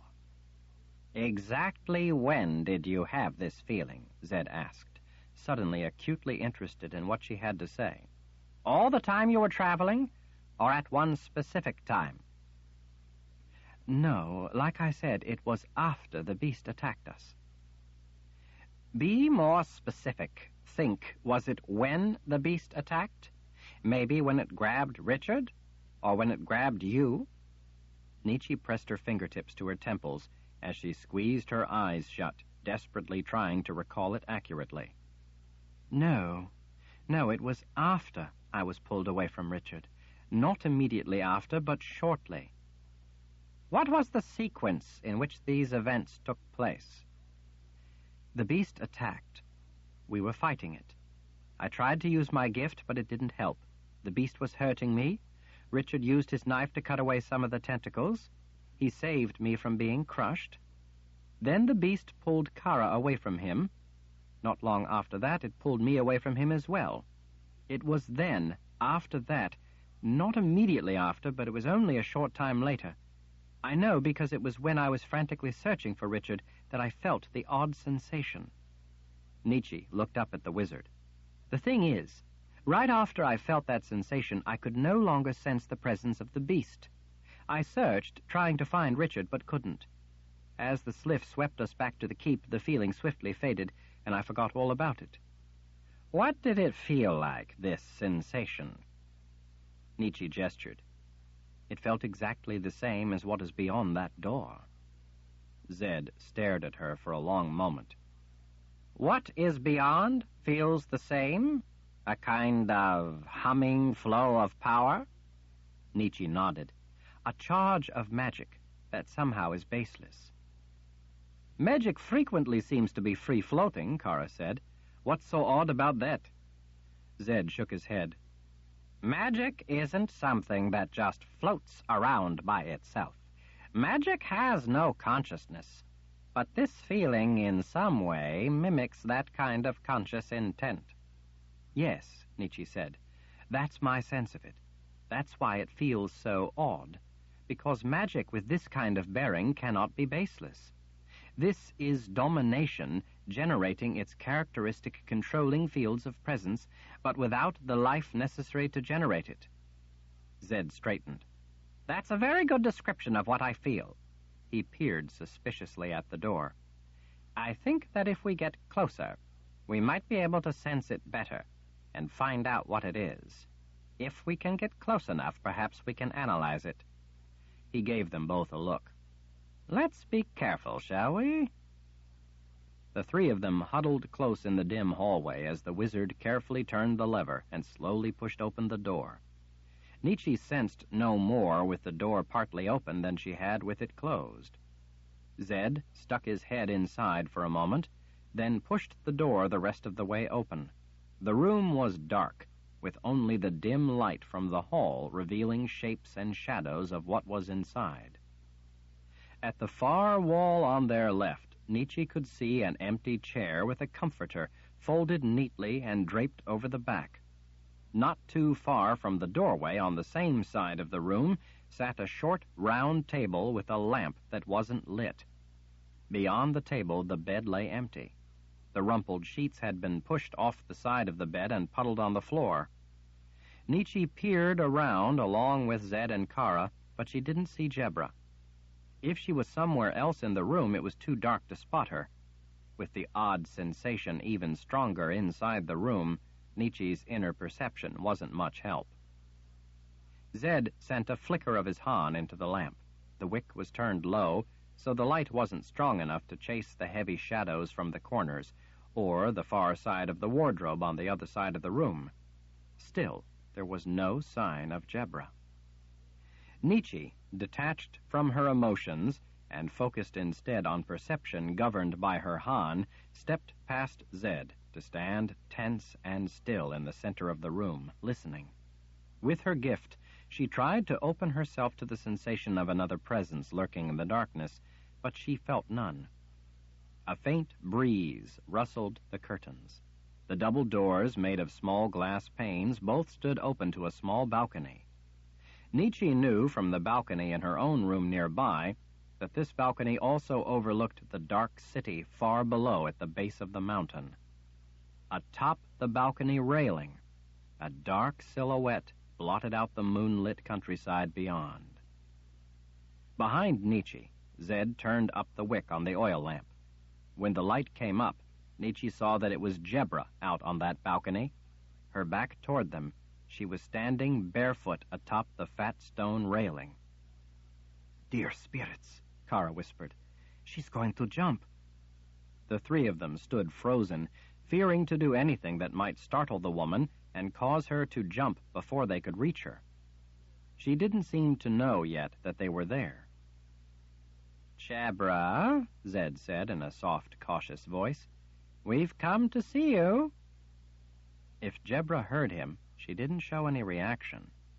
Nietzsche didn't think that Jebra heard anything, though, except the haunting whisper of magic. Nietzsche could feel the faint waves of that alien power rushing past her, humming toward the seer, standing like a stone statue on the railing of the balcony. She stared out over the city of Adendril far below. A gentle breeze ruffled her short hair. The balcony, Nietzsche knew, while facing the valley below, was not right out over the edge of the keep. Still, Jebra was confronting a drop of hundreds of feet to one of the inner courtyards, walkways, ramparts, or slate roofs of the keep. At this height, it didn't matter that she wouldn't be falling down the mountain were she to fall or jump. She would just as surely be killed against the stone of the keep far below. "Stars," Jebra said in a low, thin voice to the empty space before her. Zed seized Nietzsche's arm and pulled her close. He put his mouth by her ear. "I think someone is seeking the same answers we are. I think someone is probing her mind. That's what we feel. It's a thief. A thief of thoughts." "Jagang," Kara breathed. Nietzsche knew that that would be the logical assumption. With the bond to Richard somehow broken, Jagang could, in theory, do such a thing. Without Richard filling the role of the Lord Rahl, all of them were suddenly vulnerable to the Dreamwalker. A sickening ripple of icy dread coursed through Nietzsche at the memory of Jagang possessing her mind, her will. Without the Lord Rahl, the bond protecting them all was broken. If the Emperor was riding the night, he very well might discover them unprotected. The Dreamwalker could, at any moment, without warning, drift unseen, unfelt, right into their minds and invest himself in their thoughts. But Nietzsche knew Jagang. She knew what it was like when he possessed a person's mind. He had, at one time, after all, possessed her mind, controlled her, ruled her through that terrible presence. This was different. "No," she said. "It's not Jagang. What I sense is something else." "How do you know for sure?" Zed whispered. Nietzsche finally took her gaze off of Jebra and looked at the frowning wizard. "Well, for one thing," she whispered back, "if it was Jagang, you would sense nothing. The Dreamwalker leaves no trace. There is no way to tell he is there. This is entirely different." Zed rubbed his clean-shaven chin. "It still seems somehow familiar," he murmured to himself. "Stars," Jebra said again to the night beyond the balcony. Zed started for the open doorway through the double doors, but Nietzsche seized his arms and held him back. "Wait," she whispered. "Stars fallen to the ground," Jebra said in a haunting voice. Zed and Nietzsche shared a look. "Stars among the grass, Jebra said in that same dead voice. Zed stiffened. Dear spirits, I recognize it now. Nietzsche leaned closer. The presence? The wizard nodded slowly. That's the feeling of a witch woman plying her power. Jebra lifted her arms to the side. She's going to jump, Nietzsche shouted, as Jebra began to topple forward out into the night. Chapter 33. Richard coughed violently. The pain of the involuntary upheaval jolted him to consciousness. He heard himself trying unsuccessfully to groan. He had no breath with which to make a groan. With consciousness came a growing, confused panic of suffocation, as if he were somehow drowning. He coughed again, wincing in pain as he did so. He tried to cry out in agony as he curled up into a ball on the ground, arms pressed tight across his middle, trying to prevent another fit of convulsive coughing. Breathe.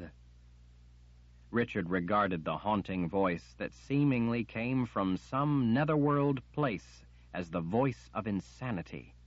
He was doing everything he could not to breathe. He took careful, shallow, thimbleful breaths, trying to prevent another racking bout of coughing. Breathe. He didn't know where he was, and at the moment he didn't really care. All that mattered was the feeling of suffocating. He didn't want to breathe, despite how desperately he needed a breath. That sensation was so oppressive, so sickening, that in his mind it was not only completely debilitating but all-powerful. Dying seemed preferable to the feeling continuing. He couldn't endure it continuing. Richard didn't want to move because with each passing moment it was becoming easier not to breathe. It seemed that if he could just manage to keep from breathing a little longer, then over the crest of that dark hill out there somewhere ahead of him, the pain and suffering would lift. He fought to lie perfectly still, hoping the spinning world would stop before he vomited. He could not imagine how much that would hurt. If he could just lie still a little longer, then it would all become easier. If he could just lie still a little longer, then it would all go away. Breathe. He ignored the distant, silken voice. His mind drifted to a time in the past when he had hurt this much. It had been when Denna had him chained and helpless, when she had him at her mercy, when she hurt him until he was delirious from being tortured. Denna had taught him to endure pain, though. He envisioned her standing there, watching him, waiting to see if he would tip over the edge into death. There had been times with her when he had reached the crest of that distant dark hill and started down the other side. When that happened, Denna would be right there to put her mouth over his, forcefully breathing her life into him. She had not only controlled his life, she had controlled his death. She had taken everything. Not even his own death belonged to him. It belonged to her. She watched him now. Her silver face came close, waiting to see what he would do. He wondered if he would be granted death, or if she would again put her mouth over his. Breathe. Richard puzzled at her. Denna didn't look at all like a silver statue. You must breathe, the silken voice told him. If you do not, you will die. Richard blinked at the beautiful face, softly lit by the cold moonlight. He tried to pull a little more air into his lungs. He squeezed his eyes shut. "Hurts," he whispered with the entirety of that shallow breath. You must. It is life. Life. Richard didn't know if he wanted life. He was so tired, so exhausted. Death seemed so inviting. No more struggle, no more pain, no more despair, no more loneliness, no more tears, no more agony of missing Kahlan. Kahlan.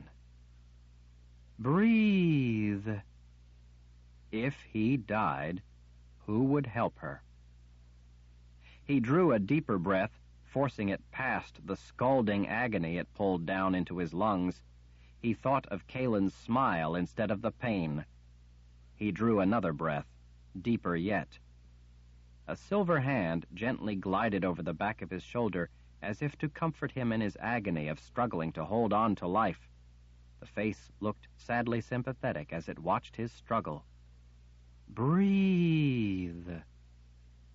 Richard nodded as he tightened his fists and gasped in the cold fire of the night air. He coughed up thin red fluid and clots of blood that tasted metallic. He pulled in another breath, giving him the power to cough out more of the liquid burning his lungs. For a time, he lay on his side, alternating between gasping in air and coughing out fluid. When he was breathing again, if raggedly, he flopped onto his back, hoping to make the spinning stop. He closed his eyes, but that only made it worse, adding a kind of tilting, rolling movement to the spinning. His stomach roiled on the brink of upheaval. He opened his eyes, and in the darkness stared up at the leaves above him. He saw mostly maple leaves in the canopy of tree limbs above him. Looking at leaves, talismans of the familiar, felt good. In the moonlight, he saw other kinds of trees as well. To take his mind off the pain and nausea, he made himself identify all the trees that he could make out. There were a smattering of heart-shaped linden leaves, and, towering farther above, a bough or two of what looked to be white pine. There were some clusters of oak in the distance to the sides, along with spruce and balsam. Close by, though, there were mostly maples. With every breath of breeze, he could hear the distinctive, soft rattle of cottonwood leaves.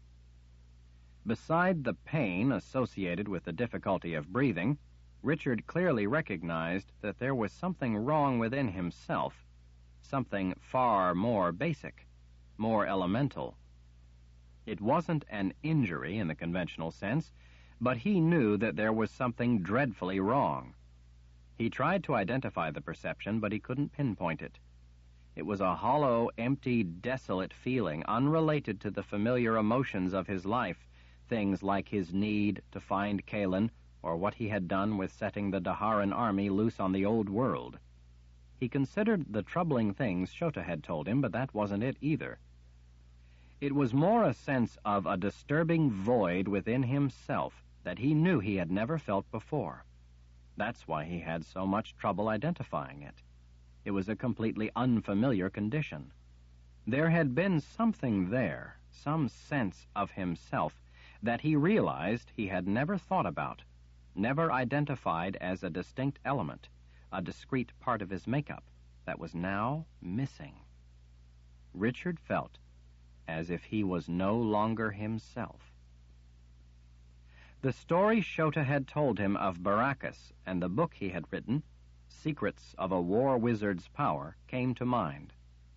Richard wondered if his inner voice was trying to suggest that such a book might help him in just such a situation. He had to admit that the problem did feel connected in some way to his gift. Thinking about that book caused his mind to wander to what Shota had told him about his mother, that she had not died alone in that fire. Zed was insistent that he'd looked through the charred remains of the house and he had found no other bones. How could that be? Either Zed or Shota had to be wrong. For some reason, he could not believe that either of them were. Somewhere deep in the back of his mind, the answer ticked at him. Try as he might, though, he could not coax it out. Richard felt a pang of loneliness for his mother, a feeling that had visited him from time to time throughout his life. He wondered what she would have to say about all that had happened to him. She'd never had a chance to see him grow up, to see him as a man. She'd only known him as a boy. He knew his mother would love Kahlan. She would be so happy for him, so proud to have a daughter-in-law like Kahlan. She always wanted him to have a good life, There could be no better life than a life with Kahlan. But he no longer had a life with Kahlan. He guessed that he had life, and, all things considered, that was about as much as could be expected at the moment. At least he could work toward his dreams. Dead men had no dreams. Richard lay on his back, letting the air saturate his burning muscles, letting himself regain his senses, his composure. He was so weak he could hardly move, so he didn't try to. Instead, as long as he was lying there recovering, he focused on everything that had happened, trying to put it all back together in his mind. He had been traveling back to the keep with Nietzsche and Kara when they had been attacked. It had been the beast. He had sensed its aura of evil. It appeared in a form different from any he had ever seen before, but it was the beast's nature to assume different forms.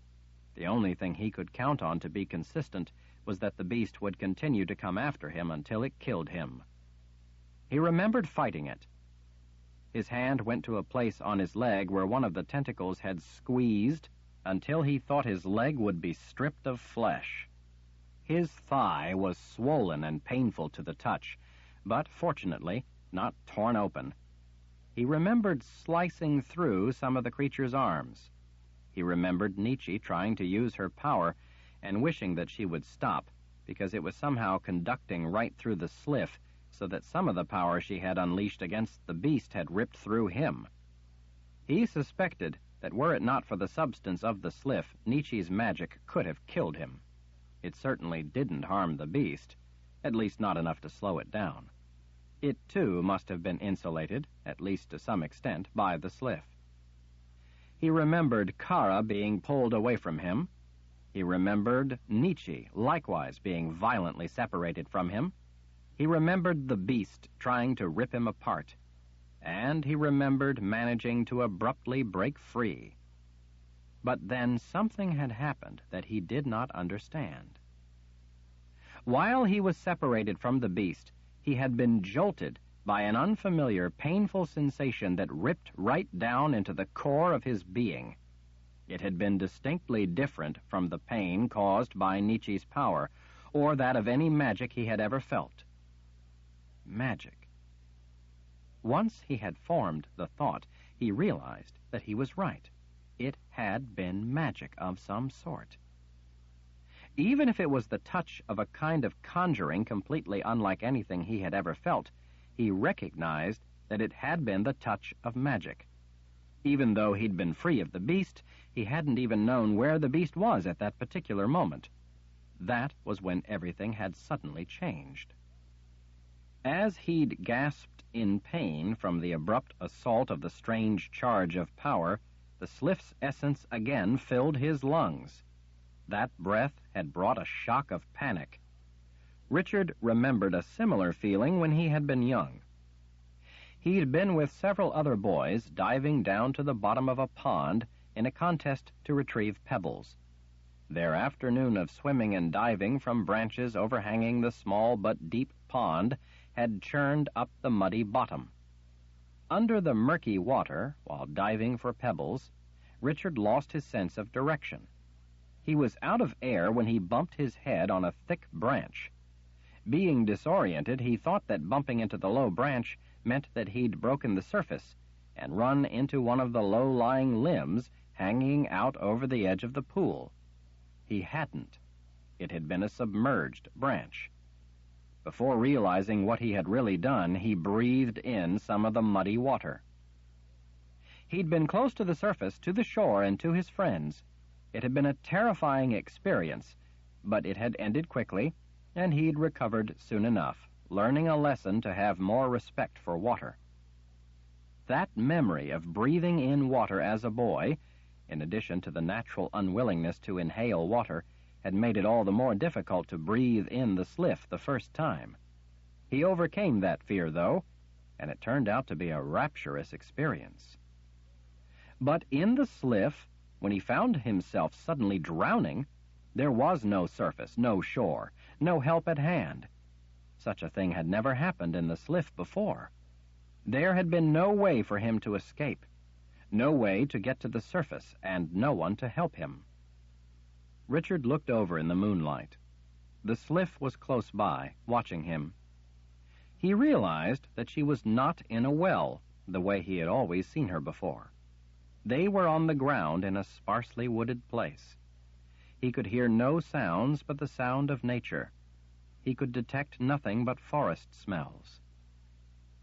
Beneath leaves, pine needles, forest debris, and roots, Richard felt a rough stone floor. The grout joints were fat, more than a finger wide. These were not tight joints like those in finely crafted palaces, but they were without a doubt man-made. And the silver face of the Sliff, rather than looking out from within her well, had risen slightly from a rather small and irregular opening in the ancient stone floor. Ragged pieces from that stone floor now lay about on top of the dried leaves and rubble of branches, as if they had just been broken open from underneath, as if the Sliff had broken up through them. Richard sat up. "Sliff, are you all right?" "Yes, master." "Do you know what happened? It felt like I was drowning." "You were." Richard stared at the face in the moonlight. "But how can that be? What went wrong?" A silver hand reached up from the ground to trail quick silver fingers across his brow, testing him. "You do not have the required magic to travel." Richard blinked in confusion. "I don't understand. I've traveled many times before." "Before, you had what was required." "And now I don't?" The Sliff watched him a moment. "Now you do not," she confirmed. Richard felt like he must be hallucinating. "But I have both sides of the gift. I can travel." The Sliff cautiously reached out and again felt his face. The hand slipped down to his chest, pausing for a moment to put light pressure against him. Her arm drew back into the dark hole in the broken stone. "You do not have the required magic." "You already said that. It makes no sense. I was already traveling." "While you were traveling, you lost what is required."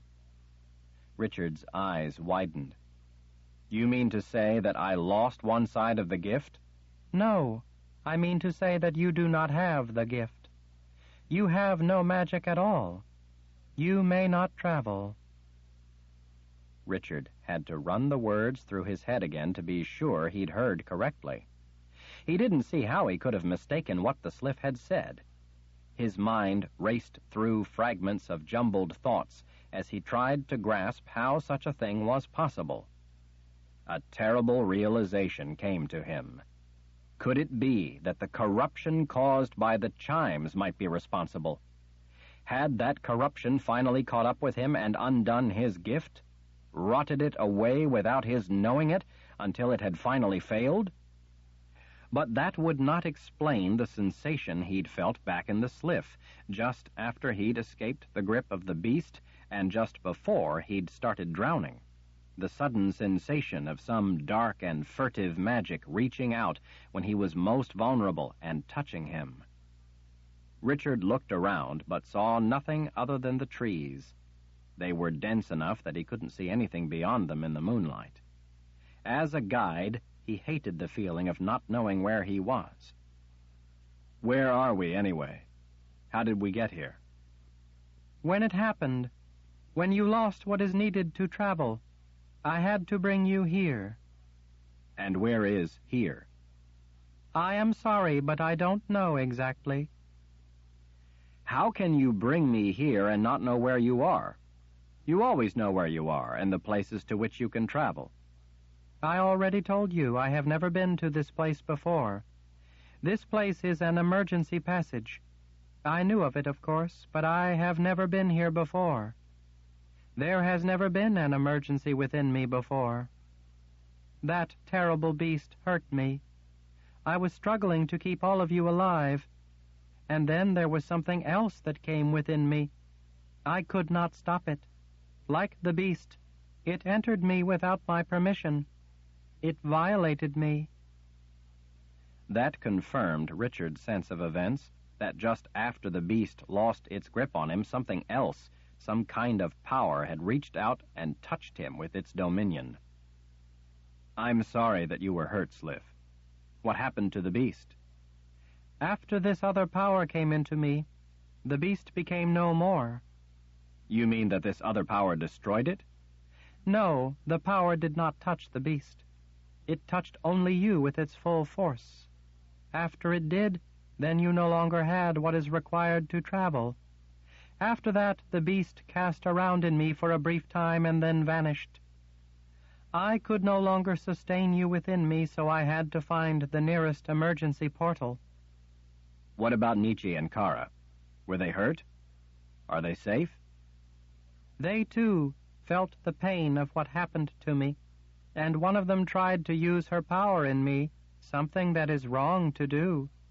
After I brought you here, I took them to the keep where they had wished to travel. I told the one that used her power that it was dangerous to do so, and she must not do such a thing. "I think I understand," Richard said. "It hurt me, too. Were they hurt badly?" They are safe at the keep." "Then we must be somewhere between the people's palace and the keep," Richard said, half to himself. No. He looked over at the liquid silver face. "I don't understand. We were going from the palace to the keep. If you let me out, then this place here, this emergency passage out, would have to be between the palace and the keep." While I don't know this place, I do know its general area. We are at a place a little more than halfway across the Midlands from the keep, past Agaden Reach, almost to the wilds. Richard felt as if the world had just lurched and slid him far from where he had been. But that's much, much farther from the people's palace than the keep is. Why didn't you take me to the closest place, to the keep?" I do not function in that way. What to you may seem like the shortest distance between two places is not the shortest way for me. I am in many places at once. Richard leaned toward the Sliff. "How can you be in many places at once?" You have one foot on that dark stone, and one on a stone that is lighter. You are in two places at once." Richard sighed. "I guess I get your point." I travel in a way that is different from your way of traveling. This place here, even though it is halfway across the Midlands for you, was the closest place for me. I had to get you out into your world again so that you could breathe. You no longer had what was needed to travel. Your lungs were filled with me. For those without the gift, breathing me is poison. It will kill them. But for you, since you were in me and breathing me already, there was a brief period when you were going through a transition, so having me in you was not instantly fatal. You would have died soon, but there was a brief time before that would happen. I knew that the time you had before you would die was not very long at all. I thought to do my best to save you, to get you to a place where you could be back in your world and hopefully recover. I brought you here, broke the seal, and placed you out in your world again. You were hurt, but I knew that the essence of me still within you would help sustain your life for a short time. "If I could no longer travel, because I don't have the required gift, then what made you think that?" I was made to have properties to assist in emergencies. Those properties are within me, and thereby they were within you. They help to start the process of recovering. It is only intended for a crisis, and even then I was warned that it could not be certain that it would work, because there are variables that cannot be controlled. While you slept between worlds, and my magic that you still had within you was working to extract what had now become poison to you, I finished taking the others to the keep. When I returned, I waited with you until you were recovered enough to be ready to breathe again. Then I helped to remind you what you must do to live. For a time, I did not know if it would work. I have never had to do such a thing before. It was terrible to have to wait while I watched you lying there, not knowing if you would ever again breathe. I feared that I had failed you, and that I would be the cause of your death." Richard stared at the silver face for a long moment. Finally, he offered her a smile. "Thank you, Sliff. You saved my life. You did the right things. You did good." "You are my master. I would do anything for you." "Your master. A master who can't travel." "It is as puzzling to me as it is to you." Richard tried to think it through, tried to make sense of it, but with the pain of breathing after nearly drowning in the Sliff still feeling like it was pressing heavily on his chest, he was having trouble making his mind focus on thinking. Richard rested his forearms across his knees. "I don't suppose there is any way for you to take me back to the keep." "Yes, master. If you wish to travel, I can take you." Richard sat up straighter. "You can? How?" "You must simply acquire the required magic, and then I can take you again. Then we will travel. You will be pleased." Acquire the required magic. He didn't even know how to use the magic he had, or used to have. He couldn't imagine what had happened to his gift, and he had absolutely no idea how to get it back. There had been any number of times he'd wanted to get rid of it, but now that it had actually happened, all he could think about was getting it back. When his gift had failed, the beast had apparently lost him in the Sliff. As consolation to losing his gift, it seemed the beast would be one less problem he had to face at the moment. His gift, after all, had been the mechanism by which the beast was keyed to him, the way in which it hunted him. There was supposed to be balance in magic. Perhaps that was the balance to losing it. Richard raked his fingers back through his hair. "At least Nietzsche and Kara made it through and are safe." He looked up at the Sliff. "You're sure that they're all right?" "Yes, master, they are safe. I took them to the keep where they had wished to travel. They had what was required to travel." "And you told them where I was? You told them what had happened?" She looked surprised by what sounded more like a mandate than a question. "No, master. I would never reveal what I do with another." "Oh, great," he muttered. He worked to keep his exasperation in check. "But you've told me about others." "You are my master.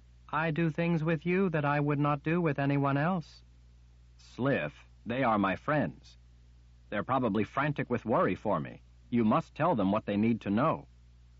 The silver head tilted toward him. "Master, I cannot betray you. I would not." "It's not a betrayal. I'm telling you that it's all right to tell them what happened." The Sliff looked like she thought this was just about the strangest request she had ever had. "Master, you wish me to tell others about us? About what we do when we are together?" "Sliff, try to understand. You are no longer a whore."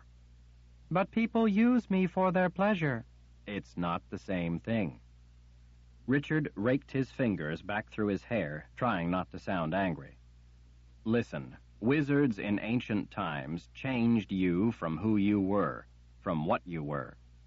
The Sliff nodded solemnly. "I know, master. I remember. I was the one it happened to, after all." "You're different now. It's not the same. You can't equate the two things. They're different." "I have been given a duty to serve others in this capacity. My nature is still within me." "But there are some of us who use you, who greatly value your help." "I have always been valued for what I do." "This is different from what you did before." Richard didn't want to be having this argument. He had more important matters to worry about. "Sliff, when you travel with us, you are often helping to save lives. When you traveled with us to the People's Palace, you were helping me to end the war. You are doing a good thing." "If you say so, master, but you must understand that those who created me made me the way I am. They used what I once was to create me as I am now. I can be no way other than the way I am. I cannot wish myself to be different. any more than you can travel now simply by wishing it." Richard sighed. "I suppose not." With one hand, he snapped dry twigs in half as he thought it over. He shared a long look with the beautiful face watching him, hanging on his every word. Finally, he spoke softly. "There are times when there is no other way, and you must trust others. This is one of those times." Something about his words clearly struck home. The beautiful liquid face came a little closer. "You are the one," the Sliff whispered. "The one? Which one?" "The one Baracus told me would come." The hair on the back of Richard's neck stood on end. "You knew Baracus?" "He was once my master like you are now." "Of course," Richard whispered to himself. He was first wizard. "He is the one who insisted that I possess the emergency elements I told you about. He also directed that there be this emergency portal. Had he not done those things, you would have died. He was very wise." "Very wise," Richard agreed, as he stared wide-eyed at the Sliff. "You said that Baracus told you something about one who would come?" The Sliff nodded. "He was kind to me. His wife hated me, but Baracus was kind to me." "You knew his wife, too?" "Magda." "Why would she hate you?" "Because Baracus was kind to me, and because I took him away from her." "You mean you took him away when he wished to travel?" "Of course. When I would tell him that he would be pleased, she would fold her arms and glare at me." Richard smiled a little. "She was jealous." "She loved him and did not want him to leave her.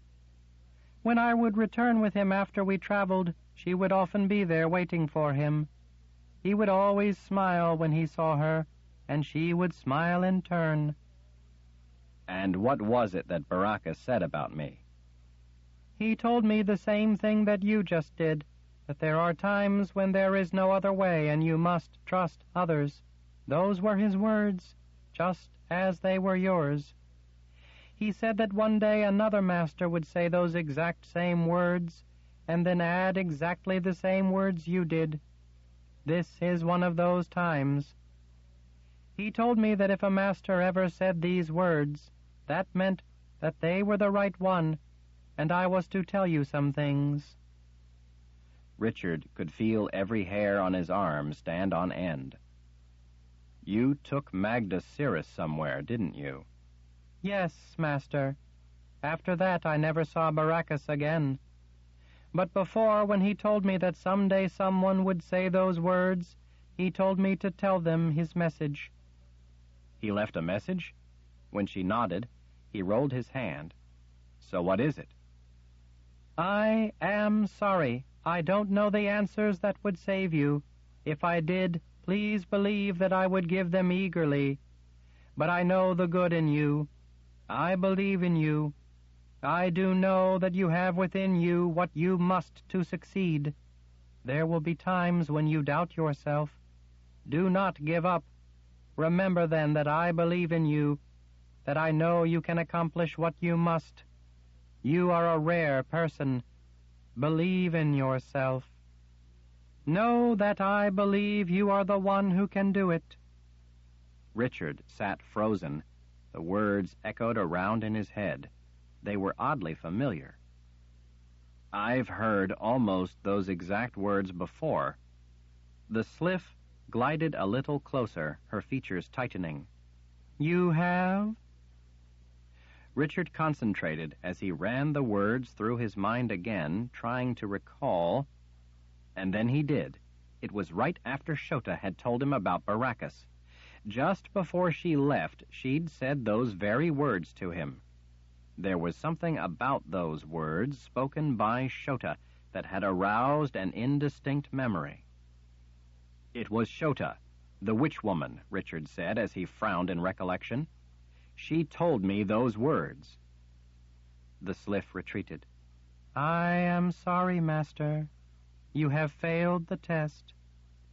Richard looked up at her. "What test?" The test Baracus just gave you. I am sorry, but you have failed his test. I can tell you nothing more."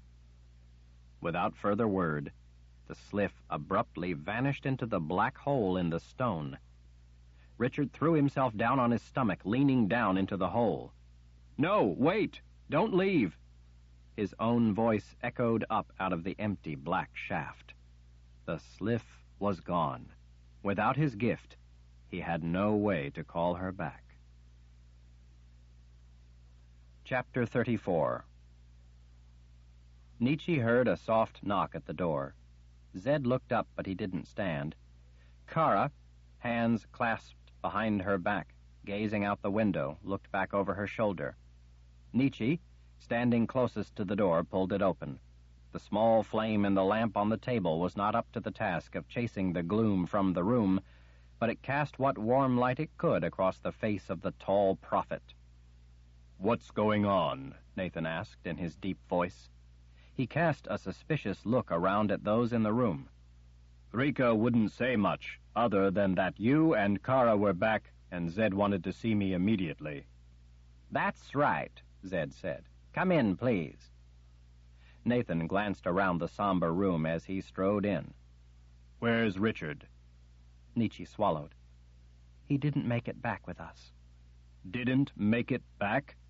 He paused to take in the bleak look on Nietzsche's face. "Dear spirits." Zed, sitting at Jebra's side at the bed, didn't look up. Jebra was unconscious. When they tried to close her eyes, her lids would pop open again. They finally quit trying and let her stare up at the ceiling. Zed had already tended to her broken leg as best he could. She was very fortunate that Kara was not only quick but strong, and that she had been able to catch Jebra's ankle just in time as her dead weight had toppled outward from the balcony. Still, her momentum had whipped the seer down around and under the balcony, where her leg smacked a support strut that broke her leg. Nietzsche suspected that the woman had been unconscious the moment she started falling. It had been a bad break. Zed had set to work immediately on her injury, but because of the unusual state Jebra was in, he had not been able to heal the break.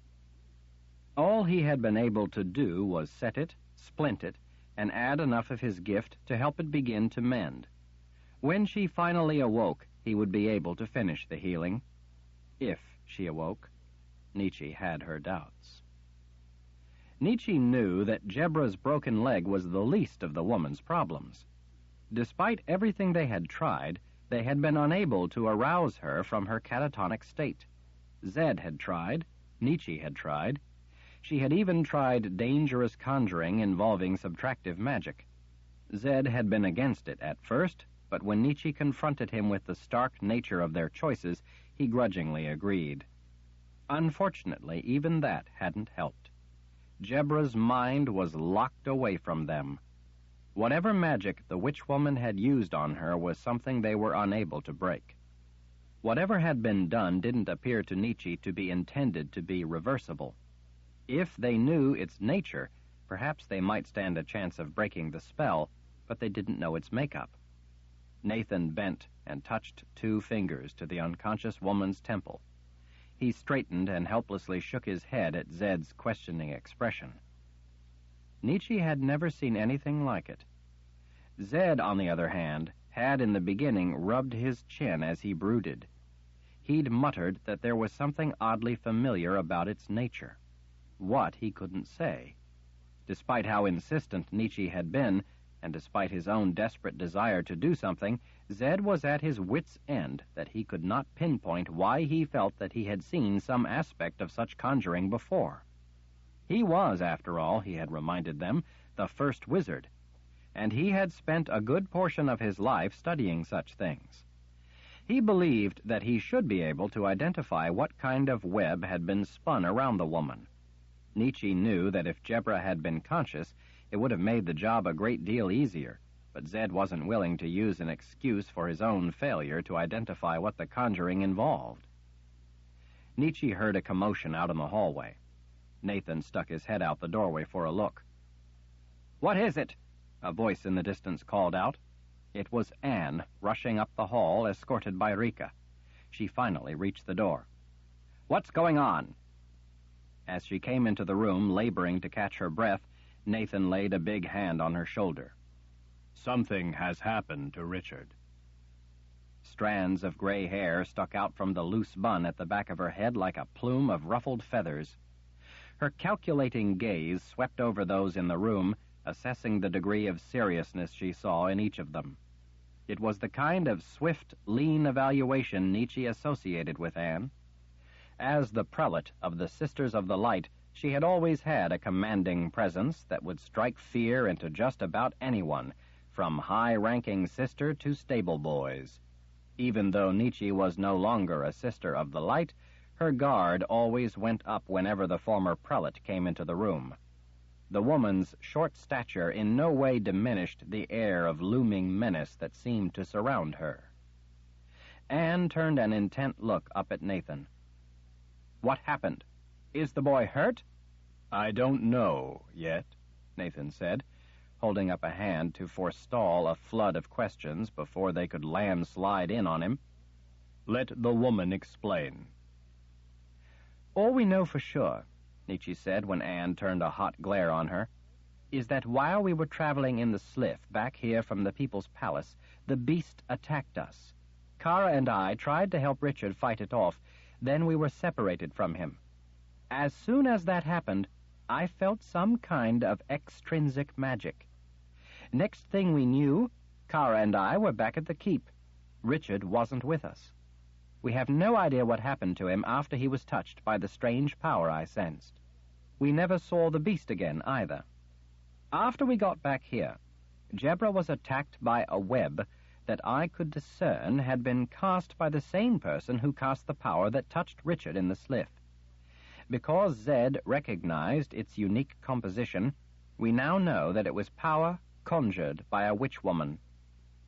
And my Aegil doesn't work," Kara said, holding the weapon up. "Our bond to Lord Rahl is broken. We can no longer sense him." "Dear Creator," Anne whispered as her gaze dropped away. Zed gestured to the woman lying in the bed before him. "Whatever power it is that this witch-woman cast, it left Jebra unconscious. We can't rouse her.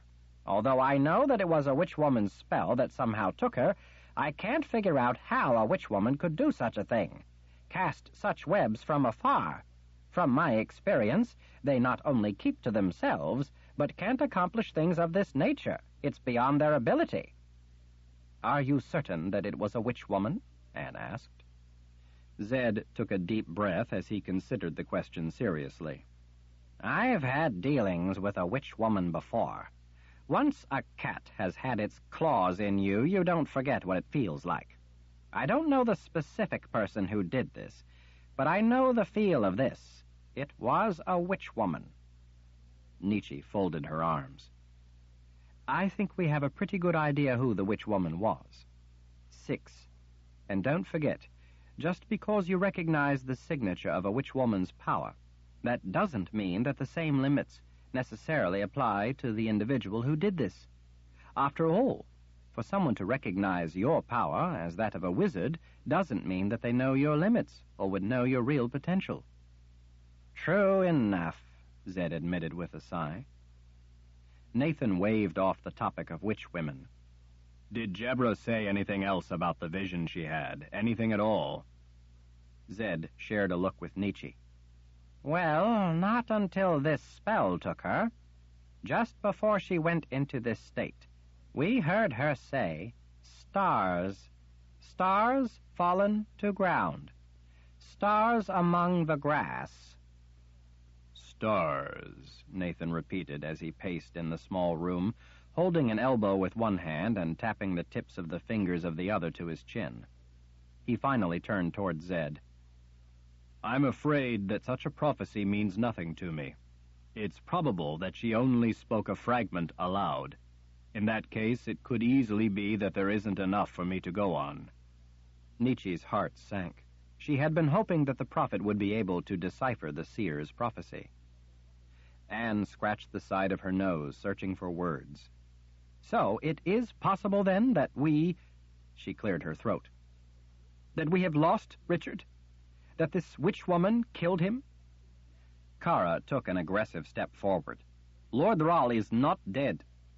In the echoing silence, Zed rose from the chair. He cast Kara a cautionary glance before addressing Anne. "I don't think so either."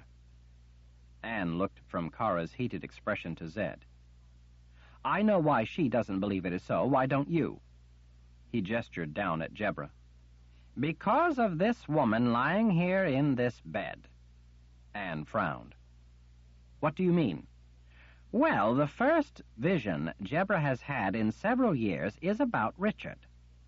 "That's right," Nietzsche put in. "Her vision was about what was going to happen to him. She told me, specifically, not to let him be alone, not for an instant." Anne arched an eyebrow. "And yet you did." Nietzsche ignored the affront. "Yes, not deliberately, but because of the beast. The beast was an unforeseeable factor. A random event." When Anne only looked more perplexed, Zed explained. "We believe that it was this witch woman's plan to touch Richard with her power, but the beast dropped in at just the wrong moment, spoiling up her carefully constructed plan." Anne's frown deepened. "In what way?" "The beast caused her to miss getting Richard, as she had planned," Nietzsche said. "Because of the beast, she lost Richard in the Sliff, just as we did. Now she has a problem. She has to find him." "So she did the same thing we did," Zed said. "She came here, or at least she sent her power here, to find out from the seer where he will be." "She was seeking prophecy?" Anne asked. "Witch women see things in the flow of time. Why would she need the seer?" Zed spread his hands. "Yes, they see things, but, as I'm sure Nathan can explain better than I could, they can't see exactly what they want to see, when they want to see it." Nathan was nodding his agreement. "There is a random element to prophecy. It comes when it comes, not when you wish it to come. Perhaps the wizards of ancient times knew the keys to using prophecy at will, but if they did not pass such knowledge on. It is seldom that you can pick and choose with prophecy what events you want to see." Zed lifted a finger, stressing his point.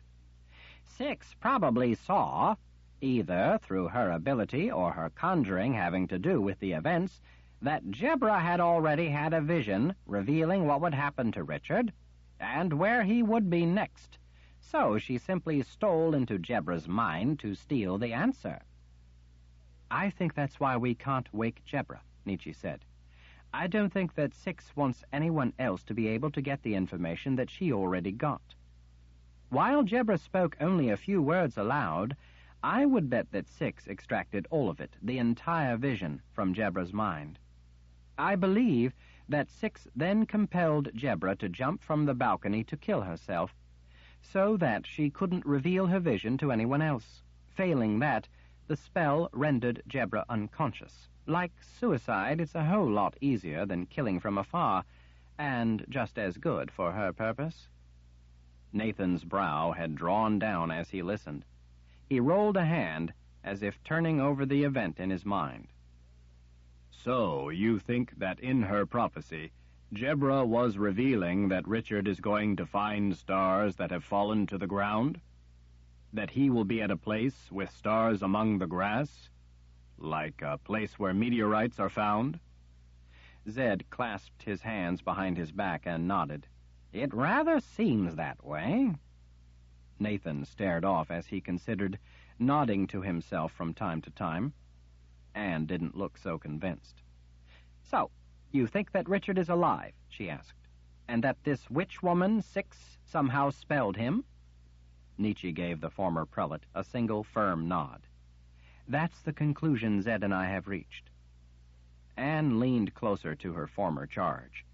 "For what purpose? I can fathom reasons for Six murdering Richard, but why would she want to get her hands on him?" Nietzsche didn't shy from the woman's steady gaze. Six usurped the witch-woman who lived up here, Shota. Why? Well, what did Six take? Shota's companion, Samuel, she said in answer to her own question. And Samuel has the sword of truth, the sword he once carried. Anne looked like she had just lost the thread of the story. What does that have to do with anything? What did Samuel use the sword for? What did he steal? Nietzsche asked. Anne's eyes went wide. One of the boxes of Orden. From a sister of the dark, Nietzsche said, with the help of the sword of truth. Anne turned a flustered look on Zed. But why would this woman, Six, want Richard? Zed's gaze sank to the floor as he rubbed the tips of his fingers across the furrows of his brow. To open the correct box of Orden, one has to have a very important book. I think you two, of all people, should be quite familiar with that particular volume. Nathan's jaw fell open with realization. The Book of Counted Shadows, Anne breathed. Zed nodded. The only copy of that book now resides in Richard's head. He burned the original after he had memorized it. We have to find him first, Anne said. Zed grunted derisively at the very suggestion, lifting his eyebrows in mock wonder, as if he could never have divined such an idea without her help. We have a more immediate problem, Nietzsche said. Kara across the small room waggled her aegil. Until we find Lord Rahl, there is no bond. Without the bond, Nietzsche said, we are all at the mercy of the dream walker. The realization seemed to hit Anne like a clap of thunder.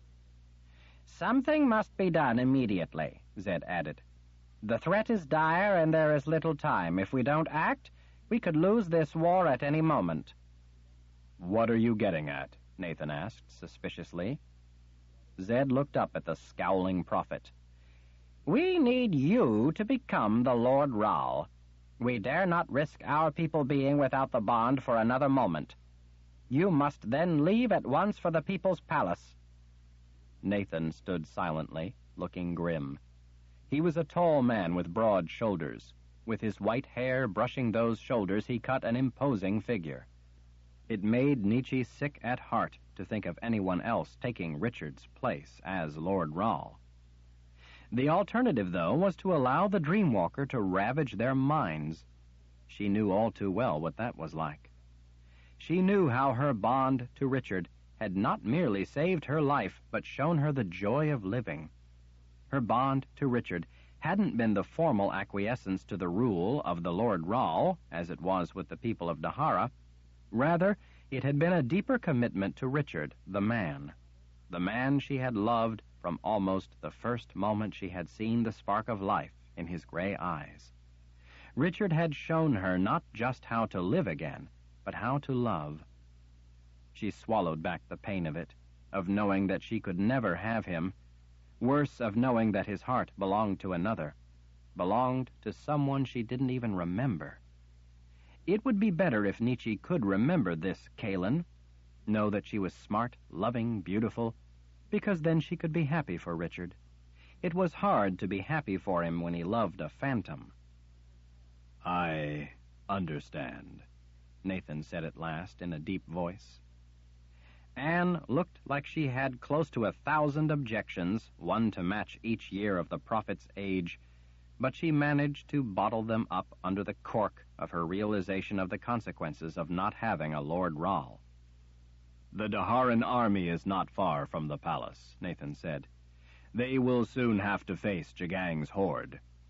I think you're right that I would best help our cause if I were there. Nietzsche hadn't told any of them yet. She cleared her throat to make sure that her voice would not fail her. Richard spoke to the army. That's why he went to Dahara. He told them that they could not fight the Imperial Order and hope to win. Anne's face went crimson. So what does he expect them to do? If not fight the army of the Order, then what? Lay waste to the old world, Nietzsche said with grim resolve. Zed, Nathan, and Anne stared silently at her. He told them to do what?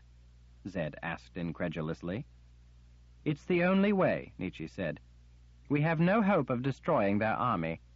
Richard intends the Daharan army to instead destroy their will to fight. It's the only chance we have. Dear spirits, Zed whispered as he turned away. He went to the window and stood staring out into the night. He finally turned back, his eyes brimming with tears. I have been in this position. I have had to direct our side to do things that had to be done. He shook his head again. The poor boy. I'm afraid he's right. I should have seen it myself. I guess I didn't want to. Sometimes it takes lonely courage to do what must be done. Kara stepped forward and went to one knee before Nathan. She bowed her head. Must the Roll guide us? Must the Roll teach us? Must the Roll protect us? In your light we thrive. In your mercy we are sheltered.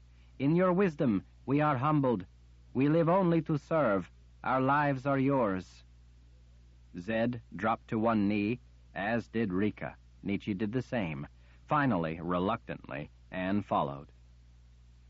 Master Rawl, guide us, they all said in unison. Master Rawl, teach us. Master Rawl, protect us.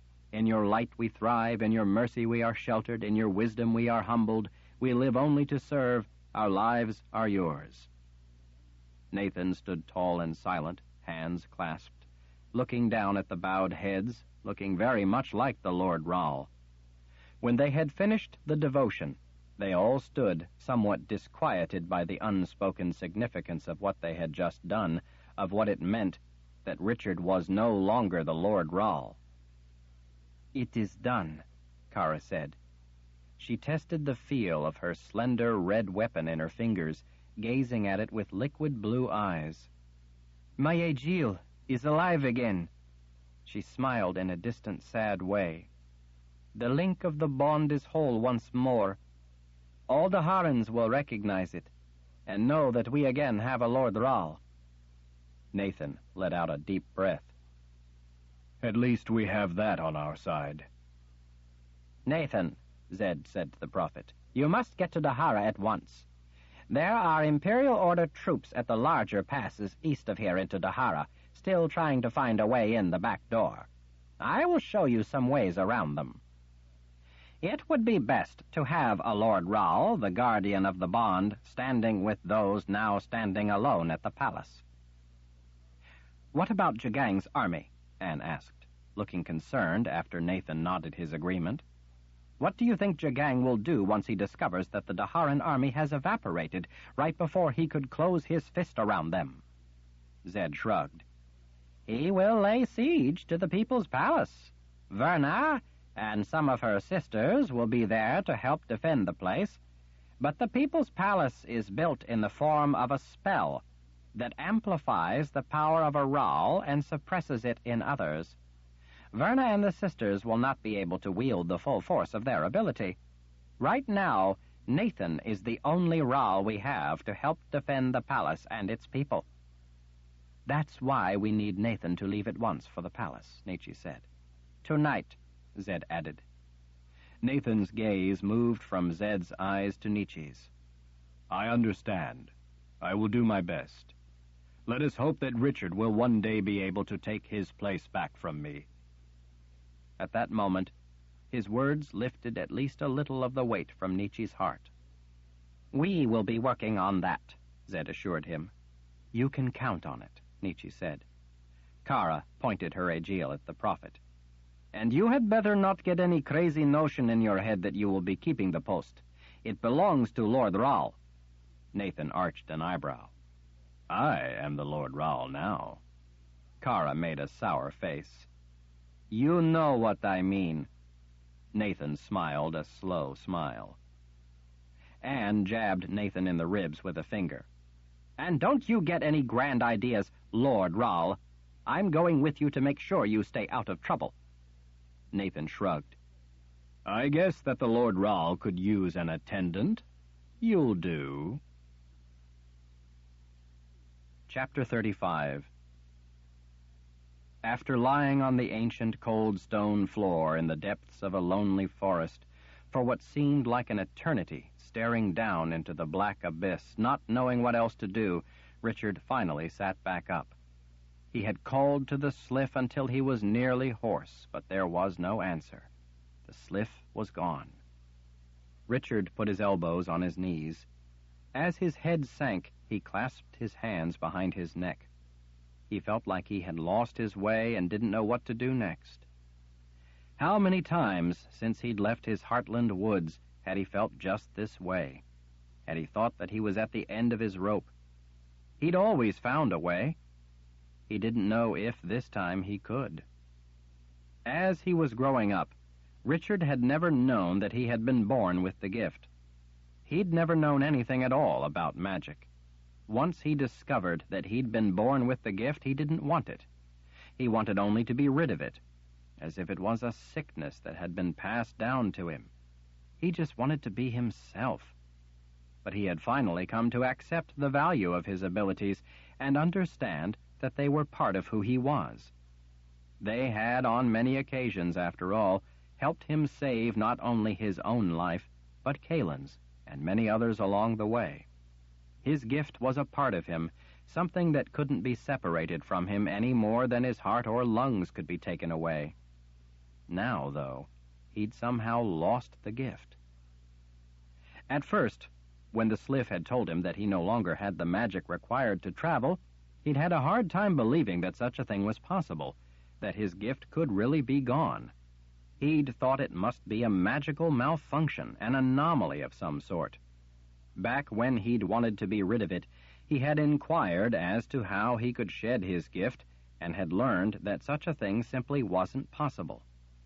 While it didn't seem conceivable to him, Richard knew that it was true. He knew because, along with his gift, he had lost his ability to remember the Book of Counted Shadows. He might as well have never memorized it, because, along with his gift, that memory was suddenly lost. The Book of Counted Shadows had been a book of magic.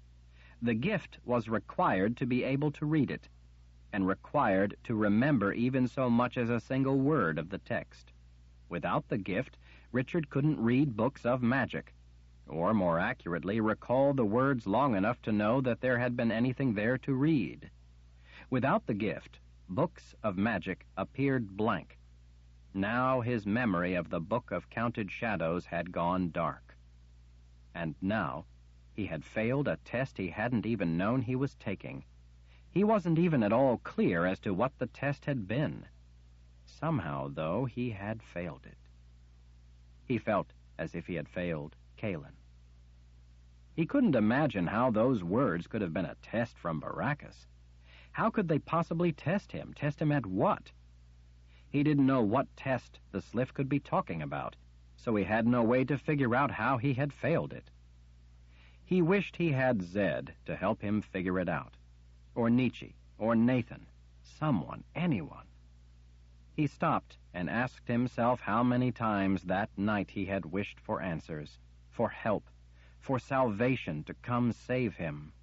None of the wishes had been answered. Wishes, he knew, never were. He reminded himself that he was wasting valuable time feeling sorry for himself. He had to think, not sit around hoping that someone else would come along and think for him.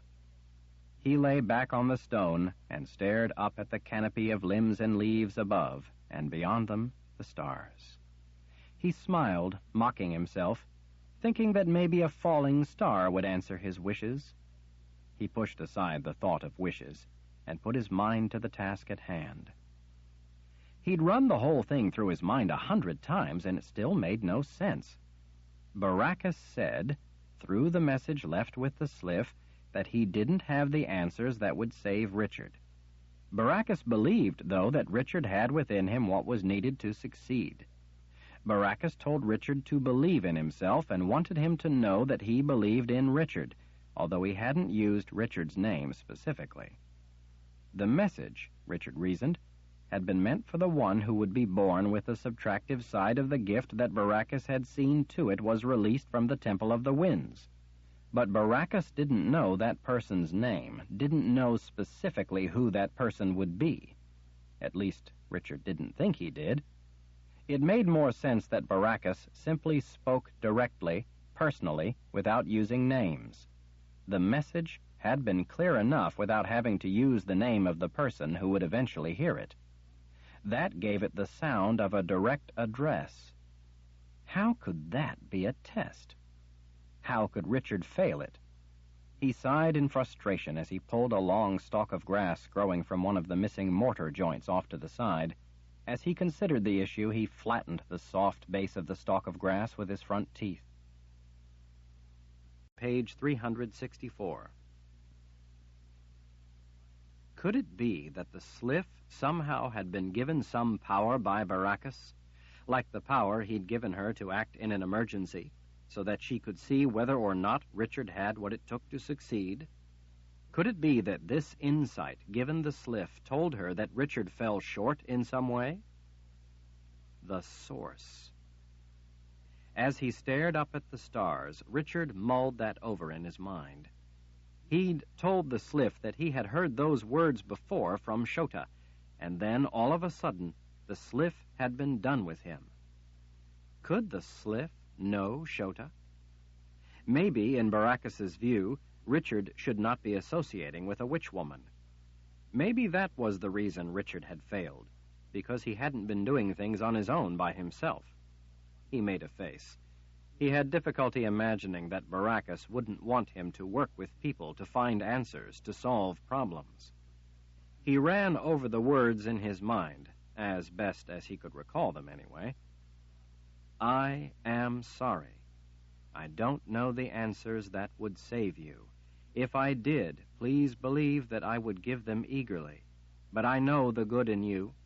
I believe in you. I do know that you have within you what you must to succeed. There will be times when you doubt yourself. Do not give up. Remember then that I believe in you, that I know you can accomplish what you must. You are a rare person. Believe in yourself. Know that I believe you are the one who can do it. That was what the Sliff had said was the message from Baracus. Richard recalled, though, that those had been the same words Shota had told him not very long ago, the last time he had seen her, just before she left. Richard didn't really believe in coincidence. In this case, he certainly didn't. Shota could not have said by chance the same words that Baracus had told the Sliff to say. The message was too long and too detailed, with characteristics that were far too idiosyncratic. If that was the case, that it had not been coincidence, and Richard was sure it wasn't, then why would Shota have used the exact same words that Baracus had? Was it a message of some kind? Was she trying to tell him something, warn him about something? If the witch woman had wanted to help him, then why didn't she warn him about the test and tell him? If she could not tell him the answer, she could at least have told him what the test would be. Zed had often said, though, that a witch woman never told you what you wanted to know without telling you something you didn't. Could that be it? He doubted it, since she had told him a great many terrible things that day, things, it turned out, that had helped him finally grasp what he had to do with the army, rather than allowing them to fight Jagang in a final battle. The thing that was itching at him, though, was that there were phrases in the message that were unique. Answers that would save you. Give them eagerly. Know the good in you. You have within you what you must to succeed. Know that I believe you are the one. Those were all slightly uncommon patterns in the way people spoke. They were not drastically different, but they were a bit eccentric, almost childlike, and yet rather formal in a simplistic way. Richard sighed. He couldn't seem to put his finger on it, but there was something distinctly unconventional in the use of language within that message. With an icy shock of realization, he remembered. He remembered why those words had sounded unsettlingly familiar when Shota had said them. It was because he had heard those exact words before. Those were the exact words, that had been spoken by the night wisp the evening of the first day Richard had met Kahlan. They had been in the wayward pine.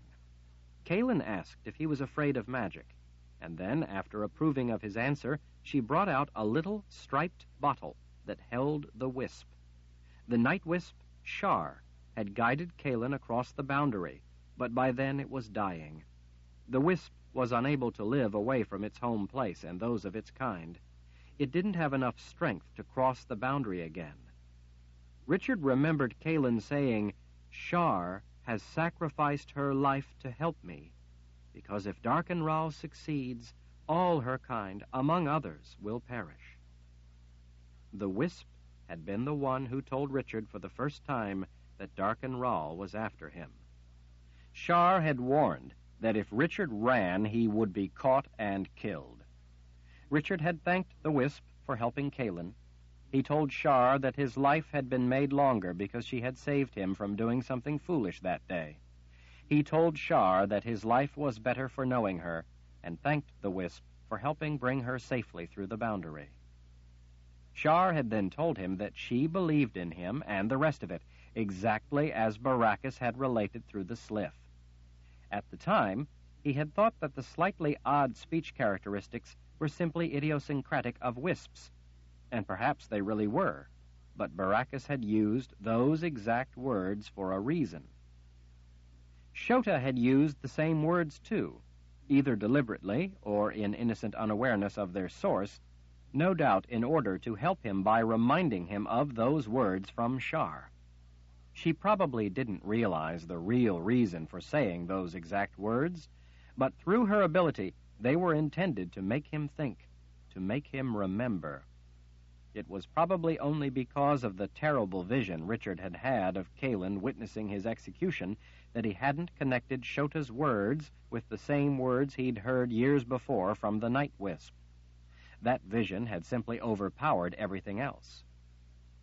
Richard listened to the night sounds off in the woods, of bugs chirping, the leaves rustling in the wind, and a distant mockingbird, as another memory began seeping back into his consciousness. Shar, the wisp, had used his name without being introduced. He supposed that the wisp could simply have overheard it while in the little bottle in the pouch at Kahlan's belt. Or she might have already known his name. Richard's eyes were opened as wide as they would go as he recalled something else. He had asked the wisp why Darkenral was trying to kill him, if it was because he helped Kahlan, or if there was another reason. Shar had come close and asked, "Other reason? Secrets?" Secrets. Richard jumped to his feet and cried out aloud with the shock of understanding. He pressed his wrists to the sides of his head, unable to suppress another shout. "I understand. Dear spirits, I understand." Secrets. Richard had thought at the time that the wisp knew about the tooth that Richard kept hidden under his shirt, but that wasn't it at all. It had nothing to do with that tooth.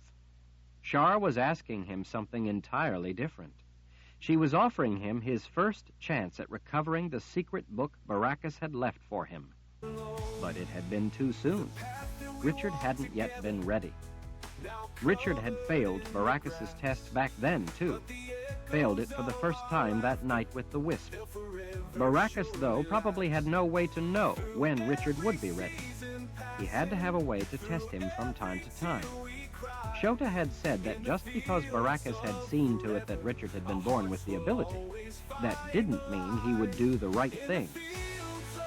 Baracus hadn't taken his free will, and so, from time to time, Baracus needed to test the one born with that ability to see if he had learned to use it to accomplish those things along the way that needed to be accomplished.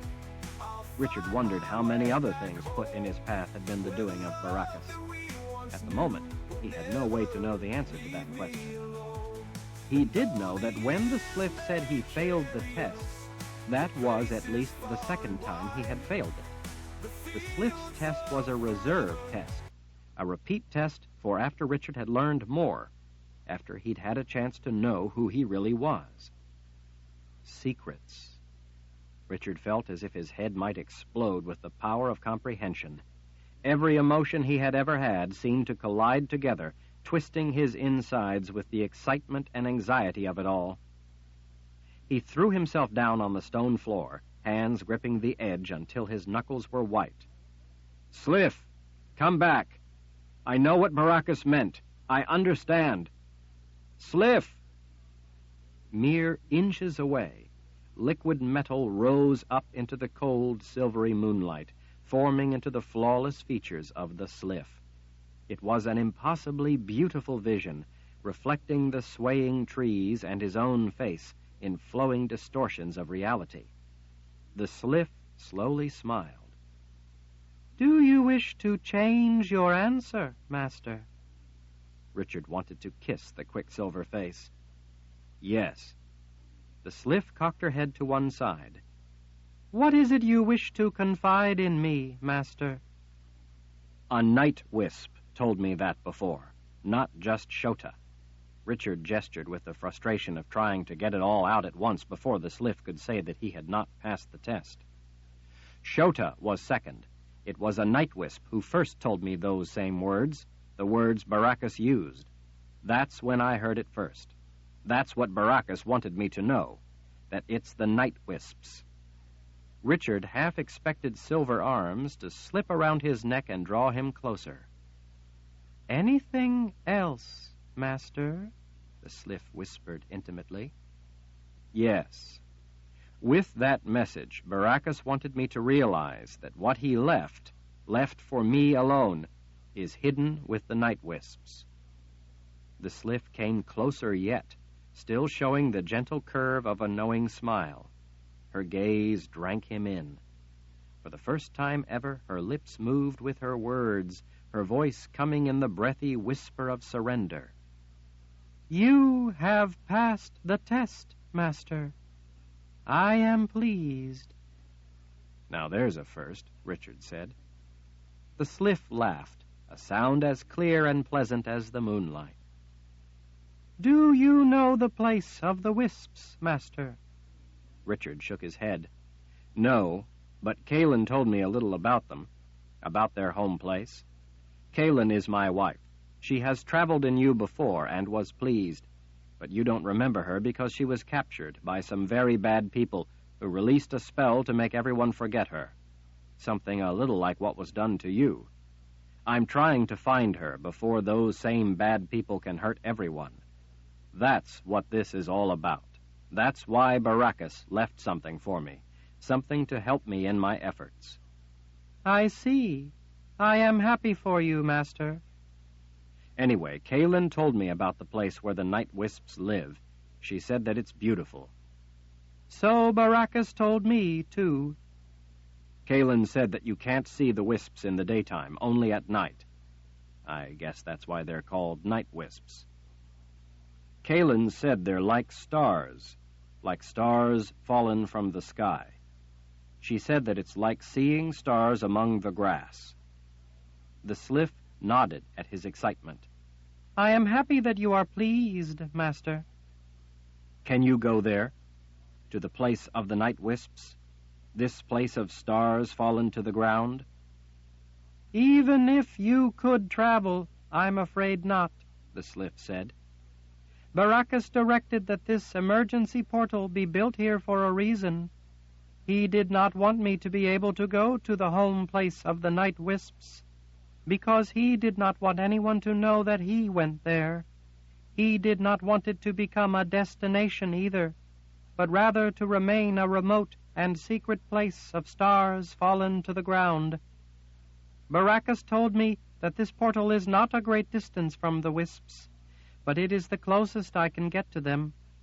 He did not want me to give any hint that this place existed, or to ever divulge anything involving my future masters. It was his way of protecting you. That is why I could not tell your friends where you were. That secrecy and security was also meant to be part of what would bring forth the right words from the right person. That protection not only protected you, but denying you the help of your friends prompted you into thinking for yourself. Thinking is what Baracus said would turn the key for you." Richard's head spun with everything he was learning. He leaned closer, seeking to confirm what he already knew. "You brought Baracus's wife, Magda, here, didn't you? And she was carrying something with her." "Yes. This is the place I brought Magda after the last time I saw Master Baracus. She repaired the stone here before going back. That was the last time I saw her. No one has been through to this place ever since then. You have passed the test, Master. This is the way to the secret library Baracus left for you." Chapter 36. Kahlan stepped carefully among the rubble of ancient buildings that had, over the millennia, crumbled and eventually toppled, sending sections tumbling down the steep hillside. Dusty pieces of brick and stone lay scattered everywhere among the dry, decomposing dirt of the slope. It would be easy to stumble and fall in the dark, and it was a long way down. Jillian, a shadowy, lithe shape just ahead of them, climbed the scrabble as effortlessly as a mountain goat. Sister Ulyssia, ahead of Kahlan and the other two sisters behind her, huffed and puffed with the effort of the arduous ascent. As eager as they were to press on, the sisters were getting tired. They frequently lost their footing and slipped, nearly falling from the bluff. Kahlan thought that they would be well advised to wait until daylight to finish climbing up into the ruins of the city of Casca. She wasn't about to give them that advice, though. The sisters did what the sisters wanted to do, and there was nothing Kahlan could do about it. In the end, the only result of any suggestion she might offer would be a beating for interfering. Kahlan would have been happy to see any one of the sisters fall and break her neck, but she knew that the other two would be no less trouble than all three. For that matter, one of the sisters was more than capable of making Kahlan's life a torturous nightmare. Any of them could easily use her power through the iron collar around Kahlan's neck to put her in a state of unendurable agony. So she climbed without commenting on the wisdom of doing such a thing by the light of the moon alone. Since Jillian's trail was so treacherous, they'd had to leave the horses at the base of the headlands. There were certain items, though, that the sisters would not let out of their sight, much less leave behind, and so Kahlan was made to carry them, along with what other packs she could lift. It was a grueling effort to lug the heavy load up the precipitous trail. Jillian had wanted to help with some of the packs, but the sisters refused to allow it, saying that Kahlan was a slave and meant for a slave's work. They told Jillian to worry about guiding them to Tovi. Kahlan signaled Jillian with her eyes to do as the sisters wanted and move out.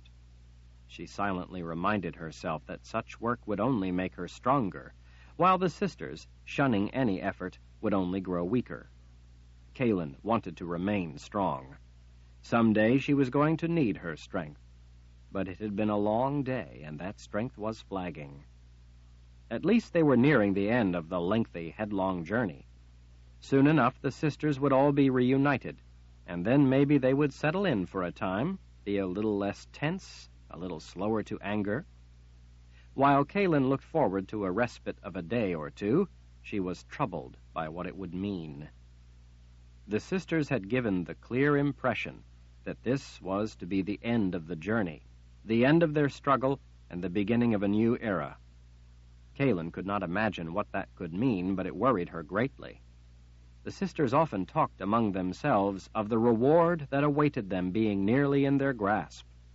More than once, Sister Ulyssia had remarked, in answer to the others' impatience, "It won't be long now." Kahlan had no idea what their plan was, what great event was about to take place, but she was certain that it involved the boxes she carried on her back, Lord Ral's boxes. The two sisters following behind kept a careful watch on those boxes. The night before, Kahlan had overheard the sisters say that when they reached Tovi and the third box, the preparations would begin. Kahlan sighed in relief when they at last reached the top of the steep incline, finding themselves standing at the base of a decomposing wall. In places, gullies had undermined and washed out sections of the wall. Kahlan took one last look out over the moonlit plain far below before following Jillian through one of the dark gaps in the wall.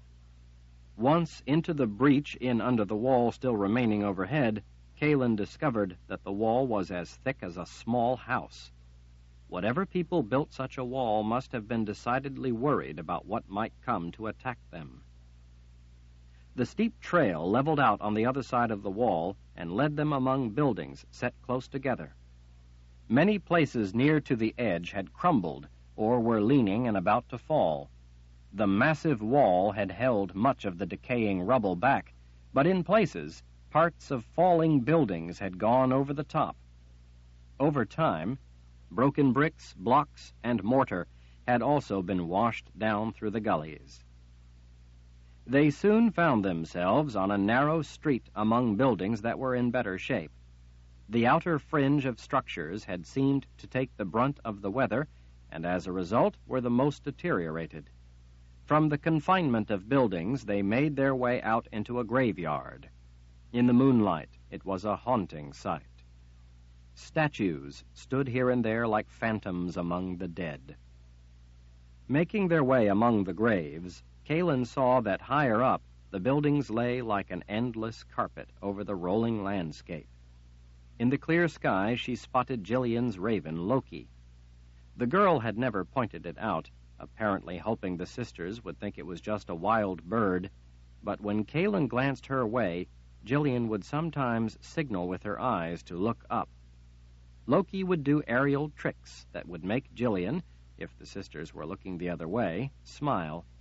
She seemed a girl searching for some small reason for joy among the desolation of what had befallen her and her grandfather because of the sisters. When Sister Armina once noticed the raven, she thought that it was a vulture following them across the desolate landscape. Kahlan didn't correct her. "How much farther?" Sister Ulyssia asked as she paused among the grave markers. For some reason, Kahlan thought that she sounded suspicious of Jillian. Jillian pointed. "Not far, up there, through that building. It's the passageway to the dead." Sister Cecilia snorted. "Passageway to the dead. Tovey always did have quite the sense of drama." Sister Armina shrugged. "Seems pretty appropriate to me." "Go on, then," Sister Ulyssia said as she gestured for the girl to get moving again. Jillian started out at once, leading them out of the maze of the graveyard and up into the empty city. Kahlan couldn't tell for sure by the light of the moon alone, but it seemed that everything, every wall, roof, street, every part of everything was the same color of dust and death. The ghostly silence in among the buildings shrouded the night with an eerie sense of stillness. Kahlan felt as if she were walking through the immense skeleton of a city, as if every bit of tissue and life had been stripped away, and all that was left was crumbling beige bones. Along a broad thoroughfare that, by the look of the decorative curving stone walls to each side, must once have been beautiful, Jillian slipped like a shadow through the arches fronting one of the larger buildings. Inside, it was hard to see. Kahlan heard the girl's feet crunching across bits of crumbled mortar. The sisters didn't seem to notice the mosaic underfoot. Where moonlight fell across the floor, Kahlan could see faded little tiles that made up a picture of trees, paths, and a wall surrounding a graveyard. There were even mosaic people. Looking at the sweep of the picture across the floor as she lugged her heavy load, Kahlan tripped on a missing section of tile and fell to her knees. Sister Ulyssia immediately struck her across the back of her head, knocking Kahlan sprawling on her face. "Get up, you clumsy ox!" Sister Ulyssia shouted as she kicked Kahlan in the ribs. Kahlan was trying, but with the weight of the load on her back, it was easier said than done. "Yes, sister," she said, gasping between the kicks, hoping to gain time to stand. Jillian stepped between them. "Leave her be." Sister Ulysses straightened with a glower. "How dare you interfere? I'll wring your scrawny neck." "I think we ought to skin her alive," Sister Armina said, "and leave her bleeding corpse out there for the vultures." Sister Ulysses snatched Jillian's collar. "Get out of the way so I can teach this lazy ox a lesson." "Leave her be," Jillian repeated, refusing to back down. "Let's just cut the little brat's throat and be done with her," Sister Cecilia complained. "We don't have time for this. We can find Tovey on our own now." Knowing that she had to pacify the sisters before they carried out their threats to harm the girl, Kahlan finally managed to regain her feet. She immediately took Jillian's arm and pulled her back out of harm's way. "I'm sorry. It's my fault," Kahlan said. "We can go now." Kahlan half-turned to start out, but she didn't take a step. She knew better than to do so without permission. Sister Ulysses didn't move. She had murder in her eyes. "Not until she sees you get the kind of lesson we've owed you for quite a while now," she said. "You're getting far too used to being treated lightly at your every transgression." "You will leave Kahlan be," Jillian said from halfway behind Kahlan, trying not to be pushed any farther into the background. Sister Ulysses planted her fists on her hips. "Or what? Or I'll not show you where Tovey is." "You foolish child," Sister Ulysses growled. "We already know where Tovey is. She's in here. You've already led us to her." Jillian slowly shook her head. "There are miles of passageways down there. You'll get yourself lost among the bones. You leave Kahlan be, or I'll not show you the way." "I can sense Tovey," Sister Cecilia said with a dismissive sigh. "Cut the girl's throat. We're close enough that I can find Tovey now with my gift alone." "I, too, can sense her," Sister Armina said. "Sensing that she is near," Jillian said, "doesn't mean that you will be able to find the correct passageway to get to her. Down there, down with the bones, you may be only a short distance from her, but if you take one wrong turn among many you must make, you will go for miles and never reach her.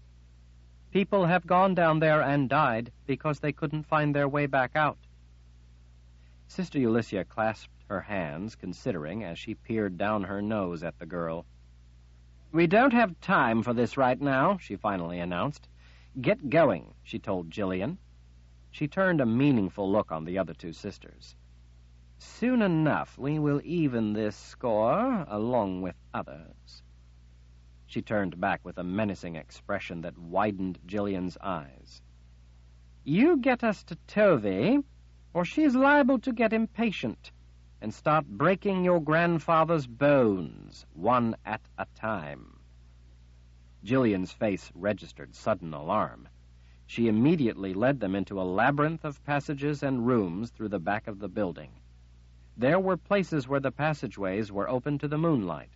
In other places, it was cramped and black as death.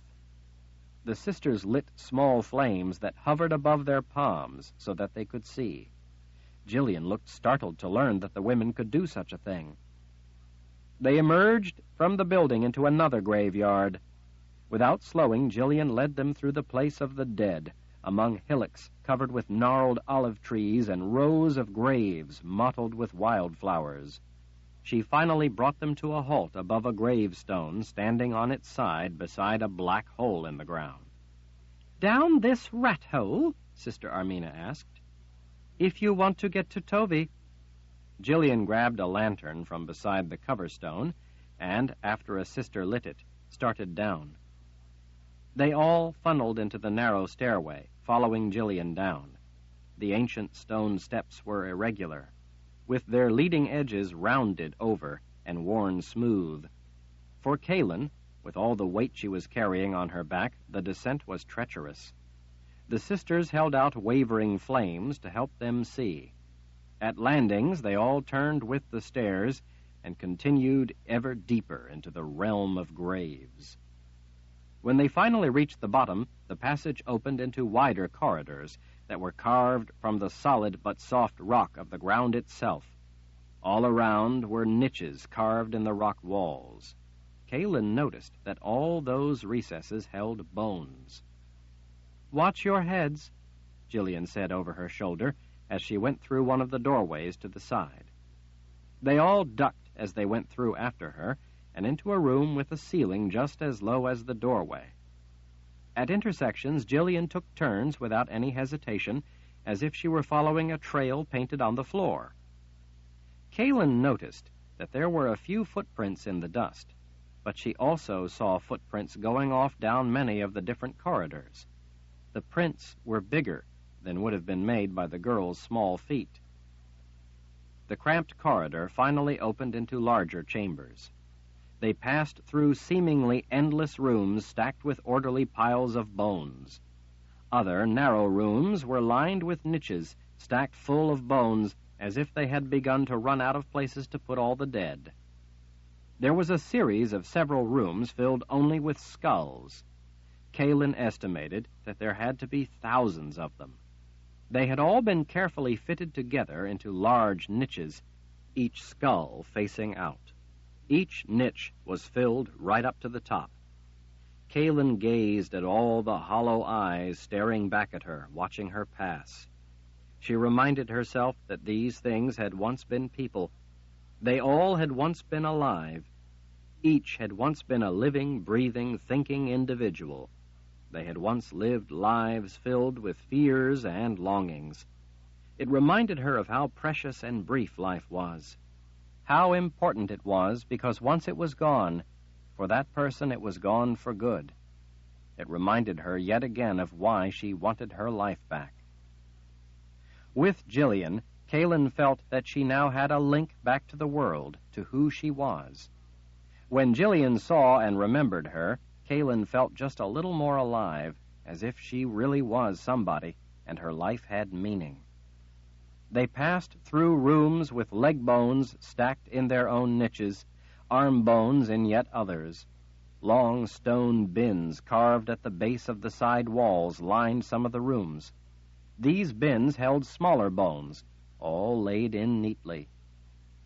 Separating the bones of skeletons in such a way seemed to Kahlan a strange thing to do.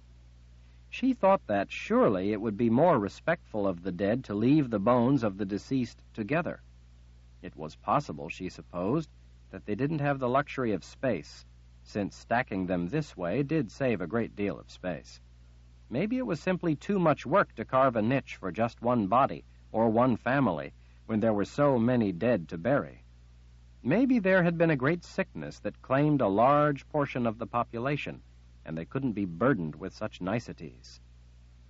The city within the walls looked pretty cramped. Space must have been at a premium. If the people and their dead were to remain within the walls of the city, the living would have had to make concessions. It seemed an odd problem, since the land around the city stretched empty from horizon to horizon. She wondered if it could have been a time of war, when sentimental considerations for the dead had to be abandoned in favor of the needs of the living. The headland did seem the most defensible place around. While parts of the walls were at the edge of the sheer bluffs, they could always have enlarged the city farther back on the headland. She supposed that it could be that expanding such massive city walls was considered too difficult.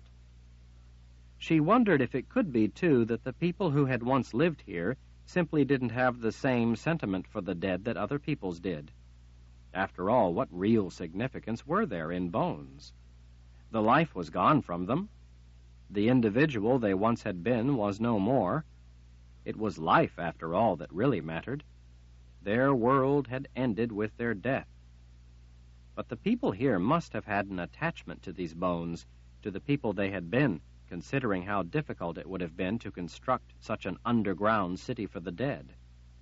Kahlan noticed, too, the faded, carefully drawn and carved decorations around the niches.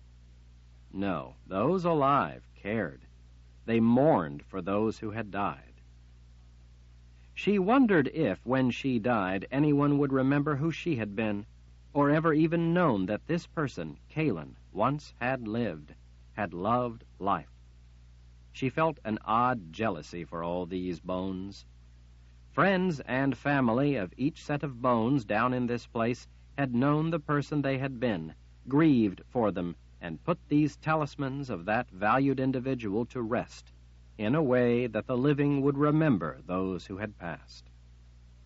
Kahlan wondered what had happened to all the people who had lived in this place, to the people who buried these bones. She wondered who had buried them. After all, the empty buildings bore silent testament that no one was left, except Jillian. From what Kahlan had learned, Jillian lived with a small band of nomadic people who came to this place from time to time. They abruptly arrived at a section of the passageway that looked like it had partially collapsed, leaving the floor strewn with rubble. Sister Armina snatched the girl's arm. "This tour of the catacombs is getting ridiculous. You had better not be leading us on some silly roundabout lark." Jillian lifted an arm to point. "But we're almost there. Come on and you'll see." "All right," Ulysses said. "Get on with it, then." Jillian stepped around a huge slab of stone that looked like it might have once sealed what was beyond. There were gouges on the floor where it had been slid aside to clear the passageway and allow access to what lay beyond. When Jillian went in, Kahlan could see that her lantern lit a chamber beyond with shelves carved from the solid rock. The shelves were all loaded with books. The colors of the leather spines were faded, but they looked to once have been mostly an assortment of rich reds and deep blues, with the rest being a variety of other colors from pale green to gold. The sisters marveled as they gazed at all the books. They were suddenly in good spirits. Sister Armina let out a low whistle as she slowed to peer around at the shelves. Sister Cecilia laughed out loud. Even Sister Ulysses smiled as she ran her fingers over the dusty spines. "This way," Jillian said to move them along. They happily followed the girl as she went through a series of rooms, mostly small and cramped, with shelves all stuffed full of books. Jillian wound her way through a warren of passageways carved through the soft rock, taking them ever deeper into the underground library. The sisters' heads swiveled, seemingly lost in reading what titles they could make out as they shuffled along behind Jillian and Kahlan. The light of the lantern fell into dark rooms they passed, revealing yet more books. "Curse the light," Sister Ulysses whispered to herself in delight. "We have found the central site in Casca. This is the place where the book will be. I bet that Tovey has been spending her time searching for it." "I bet she's already found it," Sister Cecilia said, excitement animating her voice. Sister Ulysses grinned. "I have a feeling you're right." Through a more finely carved, barrel-ceilinged hallway adorned with a vineyard mural that had long ago faded to a ghost of what it once had been, they rounded a corner and arrived at a set of double doors. The two doors, carved with simple designs of grapevines and leaves, were each narrow enough that they could easily have been one wide door. Kahlan supposed that the two doors made the entrance a little grander for some reason. "I sense Tovey beyond, at last," Sister Cecilia said with a sigh of relief. "I think we should start the rituals tonight," Sister Armina said in a bubbly voice. Sister Ulysses nodded as she laid a hand on the bronze lever. "If Tovey has managed to find the book, and I bet that by now she has, then with the 3 boxes finally back together, I don't see why it can't begin at once." She smiled distantly. "The sooner the keeper is freed from his prison, the sooner we will have our reward." Kahlan wondered if there was any way she could ruin their plans. She was sure that once they accomplished whatever it was they intended to do, there would be no going back for anyone. She considered the boxes she was carrying and wondered what would happen if, when the sisters were distracted with finally seeing Tovey again, she were to smash at least one of the boxes. She might even have time to smash both. Kahlan knew that such an act would do more than incur the full wrath of the sisters. She expected that they would probably kill her. But then Kahlan had come to believe that if the sisters succeeded, she would be as good as dead anyway. Sister Armina leaned in. "And as our first act, I think we should settle an old score." Her expression turned venomous. "I remember all too well being sent to the tents by that arrogant brute. I'll never forget what his soldiers were allowed to do to us." Sister Ulyssea's brow drew down with a murderous glare. "Oh, I think that is one score we will all relish settling." A baleful smile spread through the glare. She twisted the bronze lever. "Let's get on with it." Chapter 37. Sister Ulyssia threw open the doors and marched into the pitch-black room beyond. "Tovy, what are you doing in the dark? Sleeping?" Annoyance took control of her tone. "Wake up! It's us. We finally made it here." With the sisters in the lead, carrying small flames above their upturned palms, there was just enough light to make out nearby torches in brackets on the walls to each side, but not much else. The sisters sent those small flames into the cold torches, igniting them with a hot whoosh. As the torches flared to life, light flooded a room that wasn't very large, with bookshelves carved into the straw-colored rock of the walls. On the other side of the small room sat a heavy iron and plank table. In the tall, decoratively carved chair behind the table sat a burly man, his chin resting on a thumb as he watched them. He was the fiercest-looking man Kahlan had ever seen. The three sisters froze in mid-stride, their eyes opened wide, reflecting their confused, disbelieving shock at what they were seeing before them. The powerfully built man sat calmly behind the table, watching the three sisters. That he didn't speak, didn't move, didn't seem to be in the least bit of a hurry, only increased the palpable sense of danger in the room. The only sound was the hissing torches. The man, with massive muscled arms and a bull neck, was the embodiment of pure menace. Without a shirt, his brawny shoulders bulged from a lambskin vest that lay open in the middle, displaying his naked, powerful chest. Silver bands encircled his arms above bulky biceps. Each of his thick fingers bore a gold or silver ring, as if brazenly proclaiming them plunder rather than decoration. His shaved head reflected glimmers of the fluttering torchlight. Kahlan couldn't imagine him with hair. It would have diminished his intimidating presence. A gold ring in his left nostril held one end of a thin gold chain that ran to another ring at mid-height in his left ear. He was clean-shaven, except for a 2-inch braid of mustache growing downward from the corners of his smirk, and another braid in the center under his lower lip.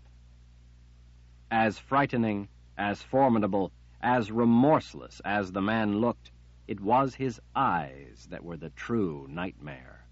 There were no whites to them at all. Instead, they were clouded over with sullen, dusky shapes that shifted in a field of inky obscurity. Even so, there was no doubt whatsoever in Kahlan's mind when his gaze settled on her. That gaze made her feel naked. She thought her knees might buckle under the weight of her galloping panic. When his grim gaze moved to the sisters, Kahlan reached out blindly, finding Jillian, and pulled her protectively under an arm.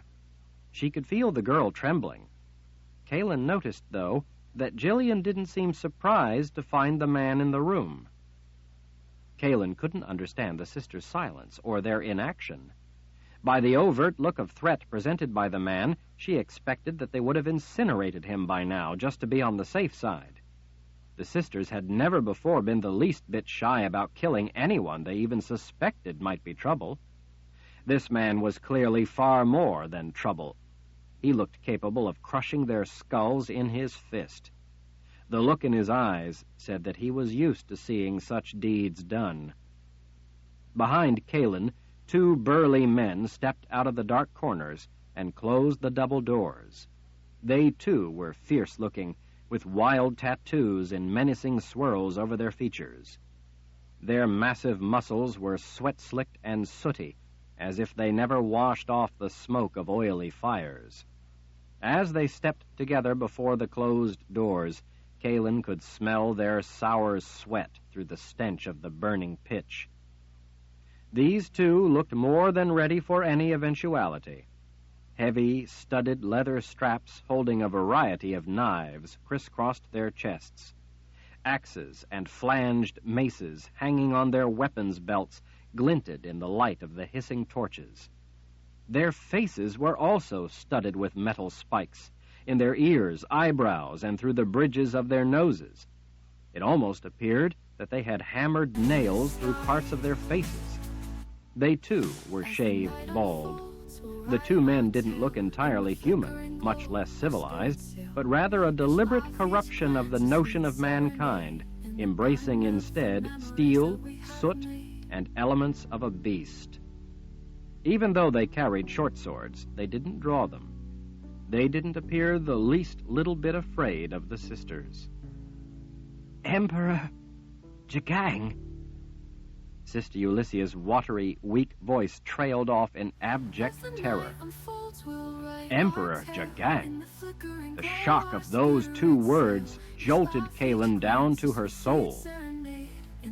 There was something about her concept of this man, formed from seeing his army from a distance and from having been through some of the places they had attacked, that made Kahlan fear him even more than the sisters.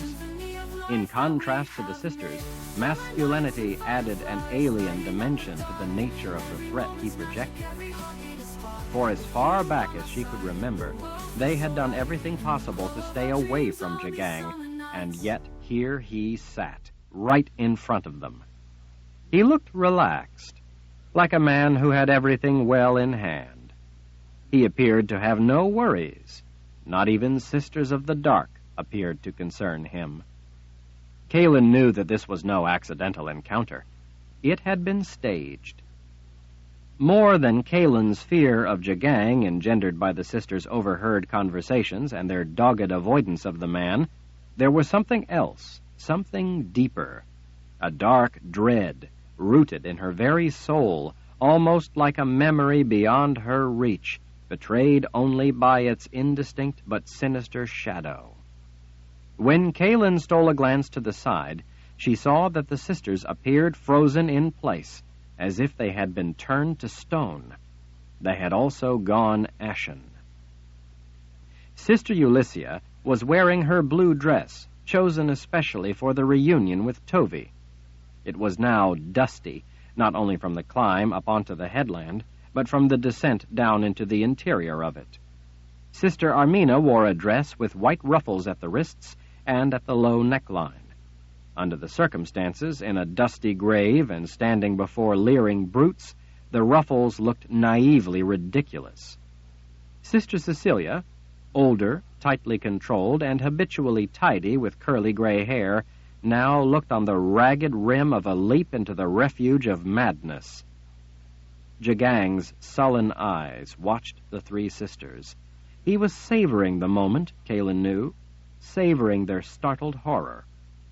If the sisters had been able to do anything about the situation, Kahlan was sure that they would already have done it.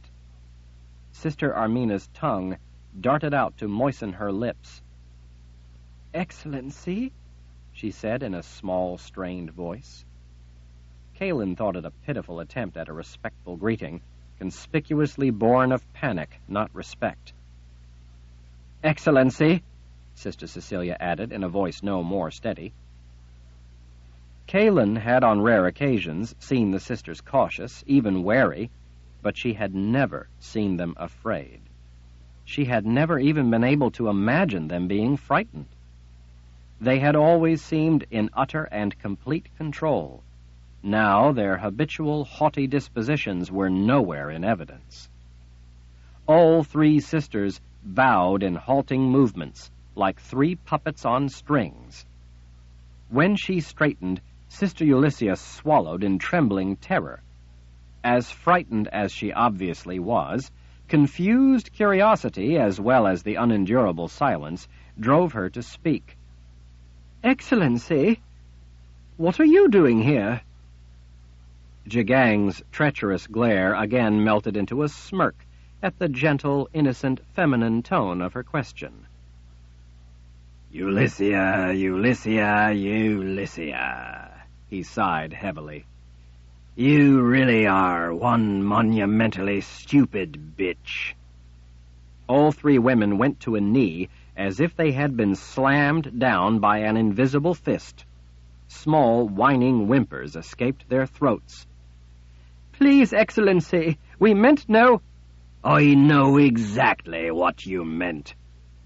I know every last dirty little detail of everything in your minds."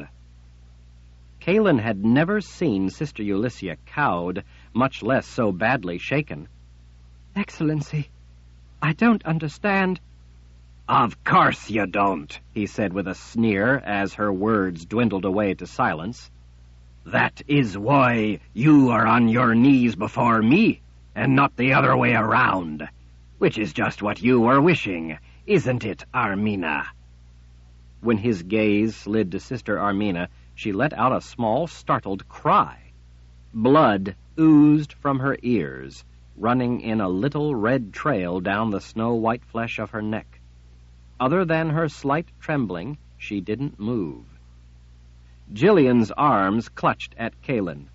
Kahlan put a hand protectively to the side of the girl's face, pressing her close, trying to comfort her when there was no real comfort to be had before such a man. "You also have Tovey, then?" Sister Ulysses asked, still so surprised by the turn of events that she couldn't come to grips with it. Tovey! Jigang burst into a fit of gruff laughter. Tovey! Why, Tovey has been dead for ages. Sister Ulysses stared in horror. "She's dead?"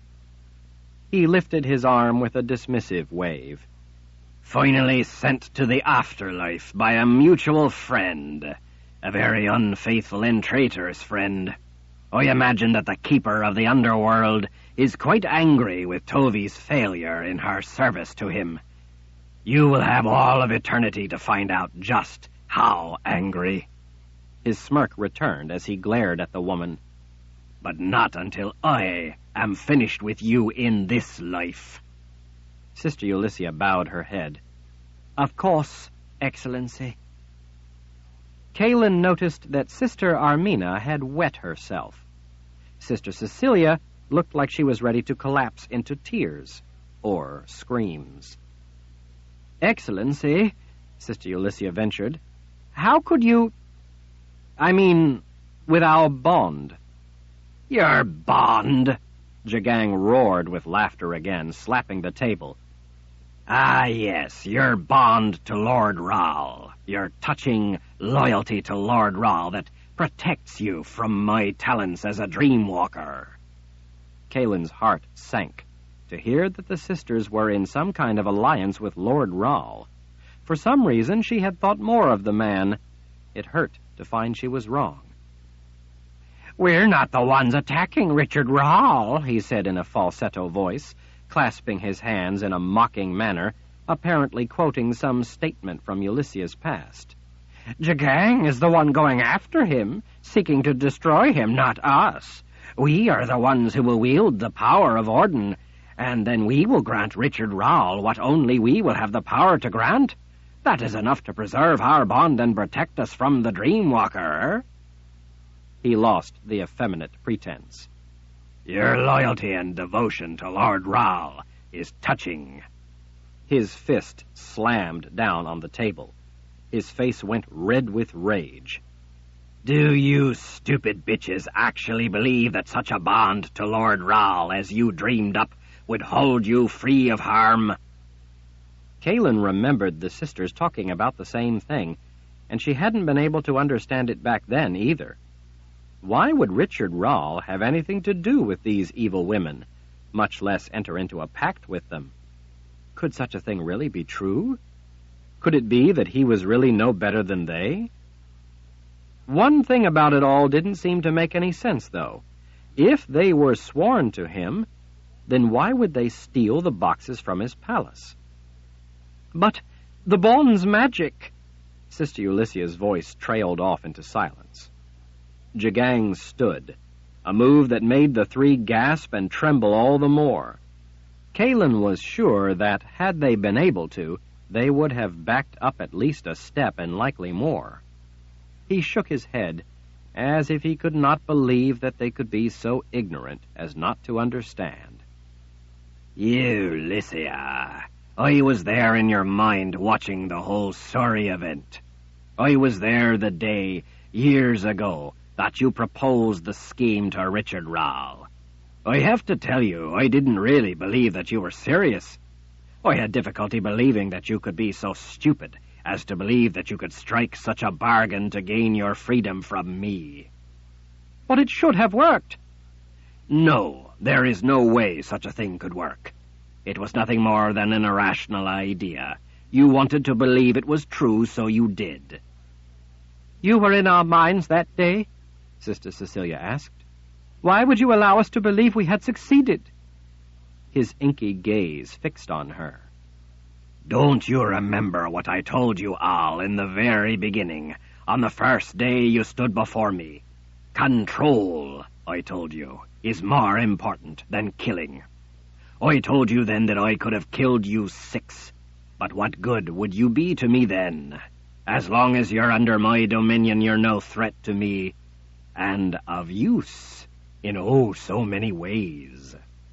No, of course you don't remember, because you chose instead to think that you were smart enough to trick me with your convoluted, illogical notion of the bond. You think you are too clever to be outwitted, and so here you stand before me again, never having left my dominion. And yet, you just let us go about our business? Sister Cecilia asked. Jagang shrugged as he stepped around the table. I could have stopped you at any moment, if I chose. I knew I had you under my thumb, but what would I have had to gain then? Just a few more Sisters of the Dark, and I already have plenty of those, although their numbers are seriously diminished by now. He leaned down toward them with an aside. Your kind has a tendency to do a lot of dying on the behalf of the cause of the Fellowship of Order. But with you, Jagang said as he straightened, I had something highly interesting. I had Sisters of the Dark who were up to things. He tapped a thick finger to his temple. Who had devious plans and the knowledge to pursue them. You have a lifetime of experience from the vaults at the Palace of the Prophets. Vaults holding thousands of books that are now gone. No matter how irrational your plans sometimes become, witness your present condition. That does not negate your reserve of knowledge gained through decades of study, or mean that every one of your plans was unworkable. So, you knew our plans all along? From that day with Richard Rall? Jagang glared at Sister Ulyssia. Of course I knew. I knew your plan the instant you concocted it. His voice lowered with menace. You thought I only came into people's dreams. I don't. You thought I wasn't there in your mind when you were awake. I was. Once I enter into your mind, Ulyssia, I am there in your mind always. Whatever you think, whenever you think it, I witness it. Every dirty little thing you conceive, I see. Every thought, every action, every vile wish, I know as if it were spoken aloud the instant you conceive it. Because I wasn't making you aware of my presence, though. You ignorantly believed I wasn't there. But I was. He waggled a thick finger. Oh, Ulyssia, I was there. When you told Richard Rall your plan, that you wanted to swear loyalty to him in exchange for someone he cared deeply about, well, I could hardly believe that you just assumed it would work. For some reason, Kahlan felt a pang of sadness to hear that Richard Rall had someone he cared deeply about. She guessed that ever since that day she had been in his beautiful garden, she had come to feel a connection to him on some deeply personal level, even if it was only a shared appreciation for the beauty of growing things, an appreciation of nature and thus the world around them, the world of life. But now she was hearing that he was dealing with Sisters of the Dark, and that he had someone he cared deeply about. It made her feel all the more like a forgotten nobody. She wondered what she could have been thinking. But, Sister Ulysses stammered, it worked. Jagang shook his head. Fidelity on your terms. Fidelity even though you would continue to work for his destruction, even though you would continue to work for everything he stands against. Fidelity even though you would continue to be sworn to the keeper of the underworld. Fidelity concocted of your selected selfish wishes is just that, wishes. Wishing doesn't turn your desires into reality just because you want it to. Kahlan felt at least a small level of relief to hear that the sisters were continuing to work for Lord Rall's destruction. Maybe that meant that he wasn't really an ally of the sisters. Maybe in some way he was like her, being used against his will. I could hardly believe it as I listened to you dictating the terms of your loyalty to him, Jagang was saying, gesturing in a grand fashion, claiming that such fidelity was subject to the moral filter you, not he, would apply. I mean, if you were going to contrive beliefs out of thin air, Ulysses, why didn't you just save yourself some trouble and decide that by sheer willpower alone your mind had been rendered impenetrable to a dream-walker? That would have been just as effective a shield. He shook his head. My, Ulysses, how cruel of the nature of existence not to allow you your irrational desires. He swept an arm out. And just as amazing the rest of your sisters believed it too. I know. I was there in their minds as well, watching as they were overcome with glee that they were to be free of my ability just because you claimed you could tap into the bond to the Lord Ra with your own form of loyalty. But you allowed us to do it, Sister Ulysses said, still overwhelmed with astonishment. Why would you not strike us down, then? Jagang shrugged. I had plenty of sisters under my thumb. This was an interesting opportunity. I learn a great deal from the knowledge others possess. Learning things gives one power one would not otherwise have. I decided to see just what you could accomplish, if left to your own devices. See what you could learn for me. After all, I could have dropped any of you at any time if I grew weary of my little experiment. There were times when I was greatly tempted, such as the time not long ago when Armina said, I'd love to string Jagang up and have my way with him. He arched an eyebrow. Remember that, Armina? Not to worry if it has slipped your mind. I will be reminding you of it from time to time, just to refresh your memory. Sister Armina lifted a hand, as if in supplication. I was only... He glared at her until she fell silent, unable to conjure an excuse, and then went on. Yes, I was there all along. Yes, I saw everything. Yes, I could have struck you down at any time. But I have something you don't have, Ulysses. I have patience. With patience, you can move mountains, or go around them, or climb over them. But you could have had Richard Rall right there, when we offered him our terms, or you could have had him at his camp. You could have had him at camp as well. You spelled him and had him down. You could have ended it. Then why didn't you? Because you had a grander plan, so you left him be, thinking that your bond to him was your protection, while you went on to pursue something of greater worth to you. But you didn't need him, she pressed. You could have taken him. Ah, but while killing people as punishment is useful, It's not nearly as beneficial as what you can do with them when they are alive. Take you three, for example. Death brings no great punishment, only the reward of the afterlife if you have served the Creator in this one. You three, however, will be denied the Creator's light. What use is that to me? But if a person is alive, I can make them suffer. He leaned closer. Don't you agree? Yes, Excellency, Sister Ulyssia managed to say in a strangled voice as blood began to trickle from her ear. I liked parts of your plan, he said as he straightened. I find them very useful for my own purpose. Things such as the boxes of Orden. Why should I kill Richard Rall? I have the opportunity to do so much more than simply kill him. I want him to be alive, to endure inconceivable suffering. By letting him live that day at his camp, the same as you did when you ignited your chain fire spell, I knew that I would be able to use this new opportunity to take everything from him. Since I was in your minds, I too was protected from the chain fire spell, the same as you. Now, with everything you have given me, I can strip Richard Rall of his power, his land, his people, his friends, his loved ones. I can take everything from him in the name of the Fellowship of Order. Jagang drew his hand into a tight fist before him as he gritted his teeth. For opposing our rightful cause, I intend to crush him down to his soul.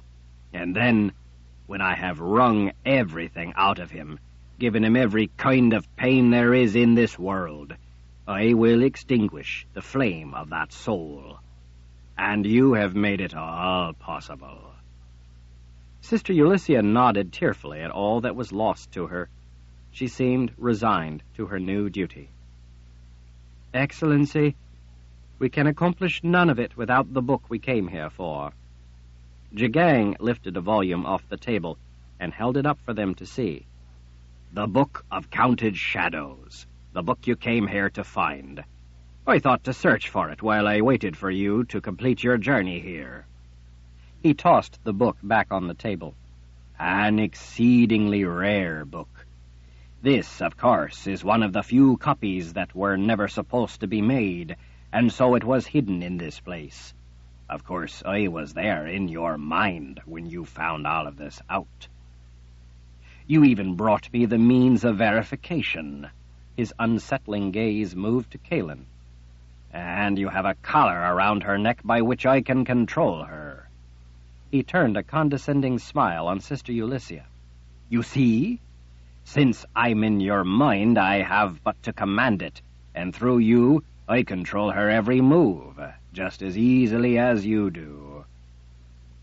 Kahlan's hope for a chance to escape evaporated. If the sisters were cruel masters, this man was something far worse. Kahlan didn't yet know what his intentions were, but she held no illusions that they were anything but vile. An inkling of something else began to well up in her. For some reason, she was of value to the sisters, and now just as valuable to Jagang. How could she be the means of verification of some ancient book hidden away for thousands of years? She had always been told that she was a nobody, a slave, and nothing more. She was beginning to understand that the sisters had been lying to her. They only wanted her to think she was a nobody. It appeared, instead, that she was, somehow, pivotally important to all of them. Jagang flicked a hand at Jillian. Besides the collar, I have her to help me convince Kahlan here to do as she is told. Tell me, my dear, have you ever been with a man? Jillian pushed up against Kahlan. You said you would free my grandfather. You said that if I did exactly as you said and brought the sisters here, you would set him and the others free. I did what you told me to do. Yes, you did. And you really were quite convincing. I was there in their minds the whole time, watching your performance. You followed my instructions flawlessly. His voice turned as threatening as his glare. Now, answer the question, or your grandfather and the others will be vulture food by morning. Have you ever been with a man? I'm not sure what you mean, she said in a small voice. I see. Well, if Kahlan doesn't do everything I tell her to do, you will be given over to my soldiers for their amusement. They like getting their hands on young things like you who haven't before experienced desires such as theirs. Jillian's fingers tightened on Kahlan's shirt. She pressed her face against Kahlan's arm as she stifled a sob. Kahlan squeezed the girl's shoulder, trying to comfort her, trying to let her know that she wouldn't let anything bad happen to her if she could help it. You have me, Kahlan said. Leave her be. Tovey has the third box, Sister Ulysses said. It was clear to Kahlan that she was trying to stall, to buy time, as well as ingratiate herself with Jagang. He glared at her. It was stolen from her. Stolen? Well, I can help you find it. Jagang leaned his backside on the table as he folded his massive arms. Ulysses, when are you going to learn that not only do I stand in front of you, but I am in your mind as well? I know everything you're thinking, but do keep coming up with your schemes. They're quite inventive. And did you ever conceive some grand plans, he said with a satisfied sigh as he strolled closer. You got farther with them than I thought you would ever be able to. His voice took on an edge that ran shivers up Kahlan's spine. And look at what my patience has netted me, he said as he turned to her, fixing her in the gaze of his terrible inky eyes. You wanted to know why I let you wander around free doing as you wished? Here is the answer. Letting you cast about on your own, Ulysses, has netted me the prize of prizes. Kahlan knew now that she had been correct. She was, for some reason, valuable. She wished she knew why. She wished she knew who she really was. Kahlan could do nothing but watch as Jagang closed the distance to her. There was nowhere to run. Just in case she might have had that thought, though, she felt a shock of pain blaze down her spine and burn through her legs, locking them in place. She knew it was the collar causing the painful paralysis, because the sisters had done that very thing before. He, of course, would know that, because he had been in their minds all along to see it done.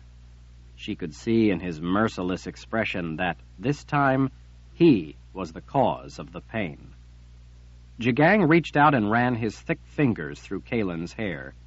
She didn't want him touching her, but she could do nothing to prevent it. He seemed to forget everyone else in the room as he stared at her. Yes, Ulysses, you surely did bring me the prize of prizes. You brought me Kahlan Amnel. Amnel. So, now she knew her last name. She had detected the slightest hesitation after her name, almost as if a title should have been added to her name. Jagang leaned close with an obscene smile that carried meaning she didn't want to consider. Kahlan stood her ground by her own will, even if she had no real choice. Jagang's powerful, muscled body pressed up against her. It was like feeling the weight of a bull leaning against her. With one finger, the man lifted her hair away from her neck. His stubble scraped her cheek as he put his mouth by her ear. But Kahlan doesn't know who she is, doesn't even know the true nature of the prize that she truly is. For the first time, Kahlan wished that she were invisible, that this man could not see her, just as everyone but the sisters and Jillian could not see her. This was not a man she wanted to recognize her. This was a man she didn't want anywhere near her. You cannot begin to imagine, he whispered intimately in a voice that seared her with hot dread. just how extraordinarily unpleasant this is going to be for you. You were worth my patience, worth everything I've had to put up with from Ulyssia. We are going to become quite close, you and I. If you think I intend the worst for Lord Rahl, then you cannot even begin to imagine what I have in mind for you, darling. Kahlan had never felt so alone, so helpless in her life. Against her will, she felt a tear run down her cheek, even as she managed to hold back a sob deep in her throat. Chapter 38. Once Jagang turned away and was no longer looking at her, Kahlan at last allowed herself to swallow with silent relief to have his hands off of her, even if he had only touched her hair. Helpless dread shivered through her at him having been that close to her. She fully understood the meaningful look he'd given her. She knew that he could do anything he wanted to her, and she was completely at his mercy. No. There was still breath in her lungs. She couldn't give in to such a belief. She couldn't allow herself to think she was helpless. She had to think, instead of simply surrendering to panic. Panic could not help her accomplish anything. Maybe it would turn out to be true that she had no control of her own life, but she knew that she was lost to his will if she resigned herself to the blind guidance of panic. That's what he wanted her to do. Across the room at the heavy table, Jagang pulled the book closer. He opened the front cover and then leaned on both hands as he silently peered down at it. The rounded brawn of his broad shoulders, heavily muscled back, and thick neck looked more like that of a bull than a man. The things he wore only served to enhance his less-than-human appearance. He and his men appeared to deliberately shun the mantle of the noblest ideals of mankind and instead embrace a base animalistic aspect. The aspiration toward the lower form of existence, rather than a higher one, revealed an elemental dimension of the overt threat these men represented. They aspired to be not men, but something less. Back not far in front of the doors, the two huge guards stood silently with their feet spread and their hands clasped behind their backs. Kahlan rested a hand on Jillian's shoulder when the girl looked up in silent anxiety at being in the presence of such men, who from time to time cast dark gazes her way. The two guards didn't see Kahlan. At least she didn't think they did. She had minded their behavior and noticed that from time to time, besides Jillian, they eyed the sisters, but without much interest. When Jagang spoke to Kahlan, the guards looked a bit confused. They said nothing, but Kahlan knew that to them it must have appeared that their leader was talking to himself. Like everyone but Jillian, the sisters, and Jagang, through his link to the sisters, the guards forgot Kahlan before they knew they had seen her. She wished she could be just as invisible to their leader. "What of your army, Excellency?" Sister Ulyssia asked, still plainly trying to buy time by engaging him in conversation. She, too, was trying not to give in to panic. Jagang looked over his shoulder with a wicked grin. "They are close." Bewildered, Sister Ulyssia blinked. "Close?" He nodded, still grinning. "Just over the horizon to the north, up into Dahara." "The north? Into Dahara?" Sister Armina blurted out. "But that's not possible, Excellency." He lifted an eyebrow, clearly enjoying their surprise. "They must be wrong in their reports about their location," Sister Armina said, sounding like she was grasping at an opportunity to ingratiate herself with the Emperor. She licked her lips. "What I mean, Excellency, is that we passed them long ago. They were still back up in the Midlands, still on their way south to get around the intervening mountains. They could not possibly have gotten—" Her quavering words dwindled to nothing, as if looking upon Jagang drained her of all courage, even the courage to speak, until she was left a silent shell of dread. Oh, but they have already rounded the mountains down here and turned north, up into Dahara, Jigang said. You see, I influenced your minds to direct you to go where I wanted you to go, when I wanted you to go there. It was my aim to have you think you were safe, to think you knew where I was. You never even heard my whispers, but those whispers still guided you without you even being aware of it. But we saw your troops, Sister Cecilia said. We saw them and went around them. We left them far behind. You saw what I wanted you to see, Jigang said with a dismissive gesture. You thought you were going where you wanted, but you were in fact going where I guided you, right to me and my main force. I sent you past a number of rear guard divisions, and then some units going south to other areas in the Midlands. I was making you believe what I wanted you to believe, seeing to it that you all felt confident in your plans, while I saw to it that the main army proceeded with my plans. Our forces have made it a great deal farther than you thought. I want to finish this war, and I can see that such a goal is finally within sight, so I adjusted my tactics accordingly. Marching the main force at such a grueling pace is something that I usually don't do, because it wears an army down and costs us a number of men, usually to no purpose. But the end is now in sight, so it is worth the losses. Besides, they are there to serve the cause of the order, not the other way around. I see, Armina said in a small voice, disheartened to learn yet more of their complete deception and of their helpless plight. Now, we have work.